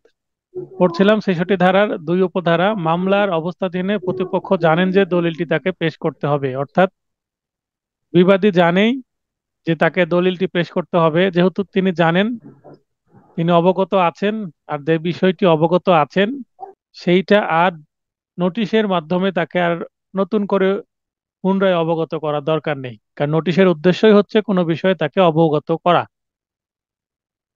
৩, প্রতিপক্ষ মূল দলিলটি বল প্রয়োগে বা প্রতারণামূলে দখলে নিলে, প্রতিপক্ষ বা অপরপক্ষ যদি মূল দলিলটা প্রতারণা বা বল প্রয়োগের মাধ্যমে নিজের দখলে রেখেছে, সেটা দিচ্ছে না, সেক্ষেত্রে বাদীর আর মূল দলিল পেশের দরকার নেই, এবং এই প্রতিপক্ষকে আর নোটিশ দেওয়ারও দরকার নেই। ৬৬ ধারা নোটিশ কোথায় দিবে কোথায় দিবে না সেটা বিষয়ে বলা হচ্ছে। ৪, প্রতিপক্ষ বা তার এজেন্ট দলিলটি পেশ করলে, প্রতিপক্ষ যদি নিজ থেকে দলিলটি পেশ করে, তাহলে যে জিনিসটা পেশ করা হয়েছে সেটার জন্য তার নোটিশ দেওয়া দরকার নেই, এটা তো কমন সেন্সের বিষয়। প্রতিপক্ষ বা তার এজেন্ট দলিলটি হারিয়ে যাওয়ার বিষয়টি স্বীকার করলে, প্রতিপক্ষ বলছে বা তার এজেন্ট এসে বলছে, মানে এজেন্ট বলতে পাওয়ার অফ অ্যাটর্নি দিয়ে যে এজেন্ট আসে, অথবা একজন আইনজীবীও কিন্তু প্রতিপক্ষের পক্ষে একজন এজেন্ট, লিগ্যাল রিপ্রেজেন্টেটিভ। আমরা অ্যাডভোকেট কিন্তু মক্কেলদের পক্ষে লিগ্যাল রিপ্রেজেন্টেটিভ হিসেবে কাজ করি। তা আমি মক্কেলের পক্ষে, অথবা মক্কেল নিজেই যদি, বা পাওয়ার অফ অ্যাটর্নি দিয়ে যিনি মক্কেলের পক্ষে মামলায় অংশগ্রহণ করেছেন, উপস্থিত হয়েছেন, হাজির হয়েছেন, তিনি যদি স্বীকার করে নেন যে এই দলিলটা হারিয়ে গেছে, তখন আদালত আর সেই দলিল যেটা হারিয়ে গেছে সেটা তো চাওয়ার কোনো সুযোগই নেই। এবং যেহেতু চাওয়ার সুযোগ নেই, তখন সেটা নোটিশ দেওয়ারও প্রয়োজন নেই। মূল দলিলের দখলকারী আদালতের এখতিয়ারের বাইরে অবস্থান করলে, আদালতের এখতিয়ারের বাইরে আছে, অন্য জেলায় আছে, বা অন্য থানায় আছে, বা দেশের বাইরে আছে, তাহলে আর নোটিশ দেওয়ার দরকার নাই। আদালতের এখতিয়ার ভিতরে হলে নোটিশ দিবে। তাহলে 6টি ক্ষেত্রে নোটিশ দেওয়ার দরকার নাই। ৬৬ ধারায় 6টি ক্ষেত্রে একটা দারুণ মিল আছে দেখেন। ৬ ৬ মানে ৬৬, আরো আরেকটা 6। তাহলে ৬৬ ধারায় 6টি ক্ষেত্রে নোটিশ দেওয়ার প্রয়োজন নেই। ৬৭, পেশকৃত দলিলের স্বাক্ষর ও হস্তলিপির প্রমাণ, স্বাক্ষর ও হাতের লেখা প্রমাণ করলে দলিলটি গ্রহণযোগ্য হবে। যে দলিলটি দেওয়া হয়েছে সেখানে হাতের লেখাটা কার, এবং সে হাতের লেখাটা ঠিক আছে কিনা, এবং সেখানে যে স্বাক্ষর দেওয়া হয়েছে সেটা অথেন্টিক কিনা, সেই স্বাক্ষর এবং হাতের লেখা যদি প্রমাণ সঠিক হয়, তাহলে দলিলটিও সঠিক, সেটা আদালত গ্রহণ করবেন। ৬৭ ডিজিটাল সিগনেচার প্রমাণ, কোনো ডিজিটাল রেকর্ডের ডিজিটাল সিগনেচার প্রমাণ করলে তা গ্রহণযোগ্য হবে। বলছে ডিজিটাল যে রেকর্ড, সে ডিজিটাল রেকর্ডে নিশ্চয়ই একটা ডিজিটাল সিগনেচার থাকবে, সেই সিগনেচারটা প্রমাণ করা যদি হয়, তাহলে ডিজিটাল রেকর্ডটাও প্রমাণিত বলে আদালত গ্রহণ করবেন। ৬৮, যে দলিল সত্যায়িত করা আইনত প্রয়োজন তা সম্পাদনের প্রমাণ, যে দলিলটা সত্যায়ন করা বা অ্যাটেস্টেড করা বা জবেদা নকল তৈরি করা, সেইটা প্রয়োজন আবশ্যক, তো সেটা সঠিক মর্মে সম্পাদন হয়েছে এটা যদি প্রমাণ করা যায়, তাহলে সেই দলিলটা সঠিক, সেটা প্রমাণিত হবে। সত্যায়নকারীদের কেউ বেঁচে থাকলে, মনে করেন কোনো অ্যাডভোকেট একটা দলিল সত্যায়িত করে দিয়েছিলেন, নোটারি পাবলিক হতে পারে, তো ওই নোটারি পাবলিক অ্যাডভোকেট মারা গেছে, সেক্ষেত্রে এখতিয়ারের মধ্যে থাকলে অন্তত একজনকে সাক্ষী রূপে তলব। অ্যাডভোকেট মারা গেছেন, তার যদি জুনিয়র থাকে যে হ্যাঁ আমি স্যারকে দেখেছিলাম এই ধরনের একটা দলিল সত্যায়ন করতে, তাহলে তার মাধ্যমে সাক্ষী দেওয়া যাবে। তবে শর্ত হচ্ছে উইল ব্যতীত কোনো রেজিস্ট্রিকৃত দলিলের সম্পাদনকারী স্পষ্টভাবে তা অস্বীকার না করলে সাক্ষী তলবের প্রয়োজন নেই। এটা ছিল ৬৮ ধারার বক্তব্য। ৬৯, সত্যায়নকারীর সাক্ষী পাওয়া না গেলে অন্তত একজন সত্যায়নকারীর স্বাক্ষর প্রমাণ করতে হবে। সত্যায়নকারী একটা দলিল যে সত্যায়ন করেছিলেন কাউকে পাওয়া যাচ্ছে না, হয় মারা গেছেন বা নিখোঁজ হয়ে গেছেন বা দেশের বাইরে আছেন বা আদালতের এখতিয়ারের বাইরে বা খুব অসুস্থ, আদালতে নিয়ে আসা সম্ভব না। তাহলে সত্যায়নকারী নিশ্চয়ই স্বাক্ষর স্বাক্ষর করে, দলিলের শনাক্তকারী বা সত্যায়নকারী। আমি যদি কোনো কিছু সত্যায়িত করি সেখানে আমার সিল থাকবে, স্বাক্ষর থাকবে। তো আমার স্বাক্ষরটা যদি কেউ প্রমাণ করে আমার অবর্তমানে, তাহলেই সেটা আমার দ্বারা সত্যায়িত, এটাও প্রমাণিত হবে। কারণ সত্যায়ন করার সবচেয়ে বড় এলিমেন্ট হচ্ছে সিগনেচার বা স্বাক্ষর। স্বাক্ষর যদি প্রমাণ হয়ে যায় সেটা প্রপারলি সত্যায়িত করা বা অ্যাটাস্টেড করা হয়েছিল, সেটা ধরে নিতে হবে। তাহলে সত্যায়নকারীর বা আহ, যিনি সত্যায়িত করেছিলেন তার স্বাক্ষর কিভাবে প্রমাণ করা যায়? তার স্বাক্ষর প্রমাণের, তার আরো যে স্বাক্ষর বিভিন্ন জায়গায় ছড়িয়ে ছিটিয়ে আছে, আমি তো অ্যাডভোকেট হিসেবে প্রতিদিন তো 5-10টা স্বাক্ষর করতেই হয় যেদিন আদালত চলে। আদালত না চললেও স্বাক্ষর অনেক সময় করা লাগে, এফিডেভিট করি। তারপরে আরো অনেক হয়তোবা চুক্তিপত্র করে দিই, তখন স্বাক্ষর করা লাগতে পারে। বা কেউ যদি ছবি স্বাক্ষর করতে আসে, ফার্স্ট ক্লাস অফিসাররা স্বাক্ষর করে, যে কোনো সময় করতে পারে। তো এখানে ফার্স্ট ক্লাস অফিসাররা যারা আছে গেজেটেড কর্মকর্তা, তাদের স্বাক্ষরের মাধ্যমে কিন্তু আমি যে পরীক্ষা দিয়েছি, অ্যাডমিশন টেস্ট দিয়েছিলাম, ওই সময় ভর্তির সময় ফার্স্ট ক্লাস অফিসারের সিগনেচার লেগেছিল। তো কোনো ব্যক্তি সত্যায়ন দেওয়ার পর তিনি যদি মারা যান, তার সাক্ষ্য প্রমাণ করার জন্য অসংখ্য স্বাক্ষর তার আছে, কোনো একটা দিয়ে মিলিয়ে দেখতে হবে যে তারই স্বাক্ষর কিনা, তাহলেই সেটা প্রমাণিত হবে। 63, স্বীকৃত বা প্রমাণিত স্বাক্ষর লিখা বা সিলের সাথে তুলনা করে যে কোনো স্বাক্ষর বা লিখা বা সিল প্রমাণ করতে হবে। একটু আগে যেটা আমি বলছিলাম যে কিভাবে প্রমাণ করবে, অসংখ্য স্বাক্ষর আছে, আমি প্রতিদিন 10-12টা করছি। তো আমার কোনো না কোনো আদালতে মামলা, আমি যে মামলায় পরিচালনা করেছি সেখানে আমার ওকালতনামা দেওয়া আছে, আমার হাজিরা দেওয়া আছে, সেখানে হাজিরাতে আমার স্বাক্ষর আছে, আমার সিল আছে। সেটা একটা আদালত থেকে চেয়ে নিয়ে সেটা মিলিয়ে দেখলে হয়ে গেল। 63A, ডিজিটাল সিগনেচার এর সত্যতা যাচাই সার্টিফাইড অথরিটি কর্তৃক যাচাই করতে হবে। ডিজিটাল সিগনেচার যে কেউ যাচাই করলে হবে না। ডিজিটাল সিগনেচার যাচাইকারী যে সংস্থা, সার্টিফাইং অথরিটি বলা হচ্ছে। তো সার্টিফাইং অথরিটি যদি সেটা যাচাই করে সেটা সত্যি বলে একটা সার্টিফিকেট দিয়ে দেয়, তাহলে সেটা সত্য মর্মে ধরে নিতে হবে, নচেত নয়। 63B, আজকের সর্বশেষ সেকশন। স্বীকৃত বা প্রমাণিত বা ফিজিক্যাল স্বীকৃত বা প্রমাণিত ফিজিক্যাল বা ফরেনসিক সাক্ষ্যের সাথে তুলনা করে কোনো ফিজিক্যাল বা ফরেনসিক সাক্ষ্য প্রমাণ করতে হবে। তাহলে এখানে আমরা উপরে যেটা দেখলাম ডিজিটাল রেকর্ড, ডিজিটাল রেকর্ড বিষয়ে ওই স্বাক্ষরের প্রমাণ, আর তেমনি ফিজিক্যাল বা ফরেনসিক যে সাক্ষ্য সেটাও কিন্তু তুলনা করে প্রমাণ করতে হবে, সেটা বলা হচ্ছে।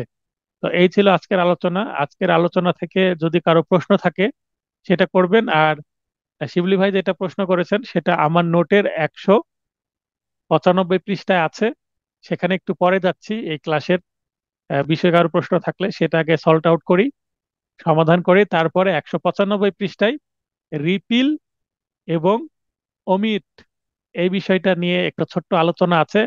আমার মানে আগের নোটে ছিল না, এই নোটে আছে। আমার নিজে একটা মনে হচ্ছিল যে এটা নিয়ে প্রশ্ন আসতে পারে, তাই আমি নোটে এটা অন্তর্ভুক্ত করে দিয়েছি সিআরপিসি নোটের অংশে।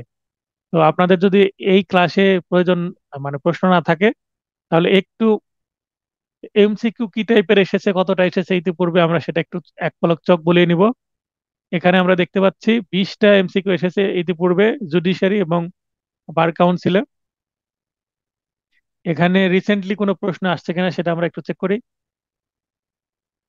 দেখেন এখানে প্রথমে 57 ধারায় যেটা বলা হচ্ছে, আদালত যে সকল বিষয় জুডিশিয়াল নোটিশে নিতে পারেন, 57তে আছে। উত্তর 57। ধারা ভিত্তিক প্রশ্ন জুডিশিয়ারির 15 প্রশ্ন, 57 থেকে 12-20 প্রশ্ন। তাহলে জুডিশিয়ারির 15তে একটি প্রশ্ন ছিল, সেটা 12-20 আসছে একই টাইপের প্রশ্ন 57 থেকে। কি বলা হচ্ছে? ইসরায়েলের জাতীয় পতাকা জুডিশিয়াল নোটিশে নিবে না। ওই যে পতাকা কথাটা লেখা আছে 57 ধারায়।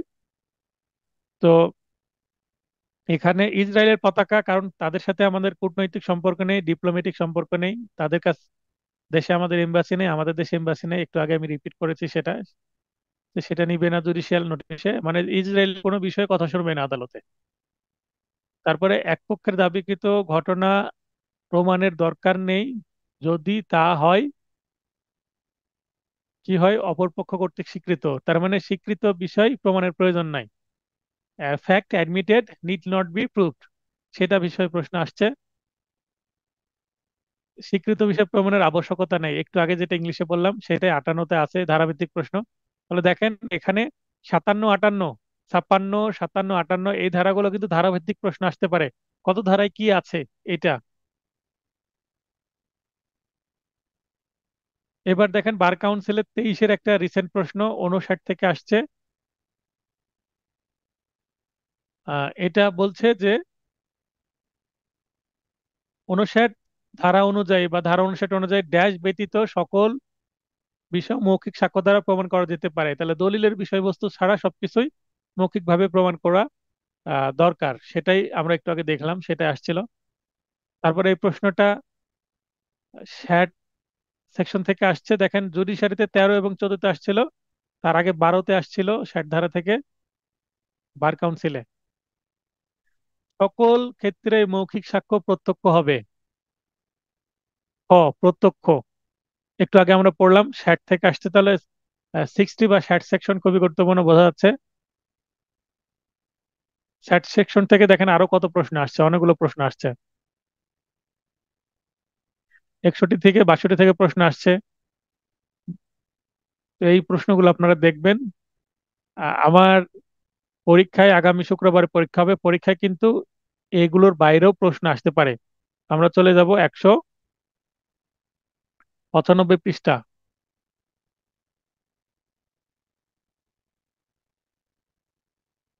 দেখেন এই যে 195 পৃষ্ঠায় চলে আসছি, এটা সিআরপিসির একটা নোট। সিআরপিসির এটা ধারা 4 সংজ্ঞা বাই ডেফিনেশন। এই ডেফিনেশনের মধ্যে অনেকগুলো রিপিল করা আছে, যেমন ডি তে আছে বলছে রিপিলড, জি তে বলছে ওমিটেড, আবার আই বলছে ওমিটেড। তো এই রিপিল ওমিটেড দেখতে দেখতে আমারও মনে হলো যে এটা পড়াতে গেলে তো আপনারা প্রশ্ন করে বসতে পারেন। তো আগে থেকে দিয়ে রাখছি, দেখেন এখানে আছে 195 পৃষ্ঠায় রিপিলড অ্যান্ড ওমিটেড এর মধ্যে পার্থক্য। সাধারণত একটি আইনকে রিপিল করা হয় অন্য একটি আইনের মাধ্যমে। মনে করেন একটা আইন আছে, অন্য আইন দ্বারা রিপিল করা হলো, মানে রিপ্লেস করা হলো, রিপিল মানে রিপ্লেস এরকম মনে করতে পারেন। যেমন সংসদের পাশ করা একটি আইনকে সংসদের পাশ করা অন্য আরেকটি আইন দিয়ে রিপিল করা হয়। এখন বর্তমানে নারী ও শিশু নির্যাতন দমন আইন 2020 সালের আইন, এই আইনটা আগেও ছিল, আগেরটা রিপিল করা হয়েছে, নতুনটাকে তার পরিবর্তে রিপিলড বা রিপ্লেস করা হয়েছে, প্রতিস্থাপন করা হয়েছে। মানে আগেরটা পুরোটা বাদ, পরেরটা এখন চলবে। তারপরে যৌতুক নিরোধ আইন, আগে 1980 সালে আইন ছিল, যৌতুক নিরোধ আইন 1980 সালে ছিল, এখন কিন্তু যৌতুক নিরোধ আইন নতুন আসছে 20 সালের। তো এটাও রিপিল, আগেরটা হয়ে গেছে, নতুনটা এখন চলছে, বলবৎ আছে। এটা হচ্ছে রিপিল। রিপিল মানে একজনের পরিবর্তে আরেকজনকে নিয়ে আসা, মানে পুরাতনটা বাদ, নতুনটা চলবে। অন্যদিকে যখন কোনো একটি আইনের কোনো একটি ধারার প্রাসঙ্গিকতা থাকে না, মানে ব্যাকডেটেড হয়ে গেছে, সেটা চলে না, তখন সেটি ওমিট করা হয়, মানে বাতিল, সেটা ফেলে দাও। বাতিল মানে সেটা ফেলে দাও, সেটা লাগবে না, তার পরিবর্তে নতুন সেকশনও আসে না, ওমিট করলে তার পরিবর্তে নতুন কিছু আসে না। তবে ওমিটের পর সেটি চাইলে রিভাইভ করা যায়। ওমিটের জন্য সংসদের ইন্টারফারেন্স দরকার হয় না, সংসদে যাওয়ার আর দরকার হয় না। যেই কর্তৃপক্ষ একটা আইন ওমিট করলেও সেইটা ওমিটেড আইন কিন্তু আবার রিভাইভ মানে নতুন করে সেটা আবার নিয়ে আসা যায়। আর রিপিল করা আইন কিন্তু আর নিয়ে আসার সুযোগ নেই, কারণ রিপিল করা মানে আগেরটা ফেলে দিয়ে নতুন একটা নিয়ে আসা হয়েছে। আশা করি বুঝতে পেরেছেন। রিপিল আর ওমিট সম্পর্কে সংক্ষিপ্ত আলোচনা করলাম। এরপরেও যদি প্রশ্ন থাকে, শিবলি ভাই লাইনে আসবেন, আপনার বক্তব্য ছিল এটা, জিজ্ঞাসা ছিল, সেটার উত্তর পেলেন কিনা। জি। বুঝতে পেরেছেন, ক্লিয়ার হলো। জি। জি স্যার, মনে ধন্যবাদ। করেন যে আপনি একটা জিনিস আপনার বাসায় আছে, মনে করেন আপনার বাসায় একটা কি আছে, এয়ার কুলার বলতে ভেতরে, এয়ার কুলার বলতে একটা ফ্যান, ভেতরে পানি বা বরফ দেওয়া যায়। এয়ার কুলার কি জিনিস সেটা তো বোঝেন, এসি না কিন্তু, এয়ার কন্ডিশনার না। জি। এয়ার কুলার তো চেনেন। এখন এয়ার কুলার আপনার বাসায় আছে, এখন প্রচন্ড গরম, এয়ার কুলারে কাজ হচ্ছে না, কত পানি দিব কত বরফ দিব, এয়ার কুলারটা আপনি ফেলে দিলেন, তার পরিবর্তে বাসায় একটা এসি লাগালেন, তাহলে এটা কি হলো? রিপিল করা হলো, এয়ার কুলারকে রিপিল করে আপনি এয়ার কন্ডিশনার নিয়ে আসলেন, এসি নিয়ে আসলেন। তো এটাকে রিপিল করা হচ্ছে। তাহলে আপনার আপনার বাসায় যদি এসি থাকে, তাহলে কি সেই জায়গায় আপনাকে আর এয়ার কুলারের দরকার আছে? ওই রুমে এসি লাগালে তো আর এয়ার কুলারের দরকার নাই, তাই সেটা রিপিল। আর ওমিট হচ্ছে যে আপনার একটা জিনিস নষ্ট হয়ে গেছে, সেটা আপনি ফেলে দিলেন, বা সেটা একটা আপনি স্টোর রুমে রেখে দিলেন, কিন্তু তার পরিবর্তে কোনো কিছু আর নিয়ে আসলেন না। আপনার এয়ার কুলারটা নষ্ট হয়ে গেছে, আপনি সেটা কোথায় রেখে দিলেন? স্টোর রুমে রেখে দিলেন, কিন্তু তার পরিবর্তে আপনি নতুন আর কোনো কিছু লাগালেন না, নতুন একটা এয়ার কুলারও আনলেন না, আবার নতুন এসিও কিনলেন না। সেটা হবে ওমিট। ওমিট মানে একেবারে ফেলে দেওয়া, তার পরিবর্তে কিছু না নিয়ে আসা। আশা করি বুঝতে পেরেছেন। তো আজকের যেহেতু কারো ক্লাস বিষয়ে কোনো প্রশ্ন নেই, তো যথারীতি আপনাদের সুস্বাস্থ্য কামনা করে ক্লাসটি শেষ করছি। আর এই ক্লাসের ভিডিও আশা করি সকাল 9:30টায় চলে আসবে। আর আগের দুইটা ভিডিও আমি আজকে দিয়ে দিয়েছি, এমসিকিউ ব্যাচের আর রিটেন ব্যাচের তো অলরেডি দিয়ে দিয়েছি। আর আজকের ভিডিওটা সহ তিনটা ভিডিওর উপরে আগামী শুক্রবারে ক্লাস হচ্ছে 9:30টায়। আবারও বলছি, সবাই পরীক্ষা দেওয়ার চেষ্টা করবেন। আগামী শুক্রবারে হয়তো বা আমি কিছু বলবো না, তবে পরের শুক্রবার থেকে যারা যারা পরীক্ষা দিবে না তাদেরকে আলটিমেটাম দিব, পরপর দুইটা পরীক্ষা দিলে অ্যাডমিশন ক্যান্সেল, বিনা নোটিশে ক্যান্সেল করে দিব। তো ধন্যবাদ সবাইকে রাত জেগে ক্লাস করার জন্য। সবার সুস্বাস্থ্য কামনা করে একটা ছোট ক্লাসটি প্রশ্ন শেষ করছি। হ্যাঁ বলেন। যে এখানে 68 ধারা যে বলা হয়েছে যে দলিল সত্যায়িত করা আইনত প্রয়োজন, তার সম্পাদনের প্রমাণের ক্ষেত্রে সত্যায়নকারী বেঁচে থাকলে হুম। অথবা তার উম এখতিয়ারের মধ্যে থাকলে একজনকে সাক্ষীর উপর তলব করতে বলা হয়েছে। কিন্তু যদি হ্যাঁ, সত্যায়নকারী বেঁচে না থাকেন সেক্ষেত্রে কি হতে পারে? সত্যায়নকারী বেঁচে নাই, তখন তার স্বাক্ষরটা প্রমাণ করতে হবে। আমি এটা তো বললাম, মনে করেন আমি অ্যাডভোকেট, আমি অনেকগুলো সাইন করেছি, বা অনেক অ্যাডভোকেট তো মারা যান, একজন প্রবীণ অ্যাডভোকেট মনে করেন মিস্টার এক্স, উনি 2 দিন আগে মারা গেছেন, তিনি একটা দলিল সত্যায়ন করেছিলেন। তো উনার তো অসংখ্য সিগনেচার আছে আদালতে, উনি সাইন করেছেন ওকালতনামায়, হাজিরায়, বেল বন্ডে। তো সেখানকার একটা আদালতের নথি তলব করে নিয়ে এসে, তলব করা হয় এলসিআর তলব যেটাকে বলে, এলসিআর তলব করে নিয়ে এসে ওই সিগনেচারের সাথে ম্যাচ করে দেখবে যেই ব্যক্তি মারা গেছেন তার তো সিগনেচার হারিয়ে যায়নি, অসংখ্য সিগনেচার পৃথিবীতে আছে। বুঝতে পেরেছেন? জি জি। আর এখানে যে 90 ধারায় যে আমরা জানি যে 30 বছরের পুরন দলিল, 30 বছরের পুরন নব- দলিলের ক্ষেত্রে কি এই সত্যায়নের প্রয়োজন রয়েছে? 90 ধারা আজকে পড়িনি, নেক্সট ক্লাসে প্রশ্ন করবেন এটা। আচ্ছা ঠিক আছে, ধন্যবাদ। ঠিক আছে, ভালো থাকবেন, সবার সুস্বাস্থ্য কামনা করে ধন্যবাদ। ক্লাসটি শেষ করছি। শুভরাত্রি। সবাই পরীক্ষা দেবেন আগামী শুক্রবারে, আমার অনুরোধ।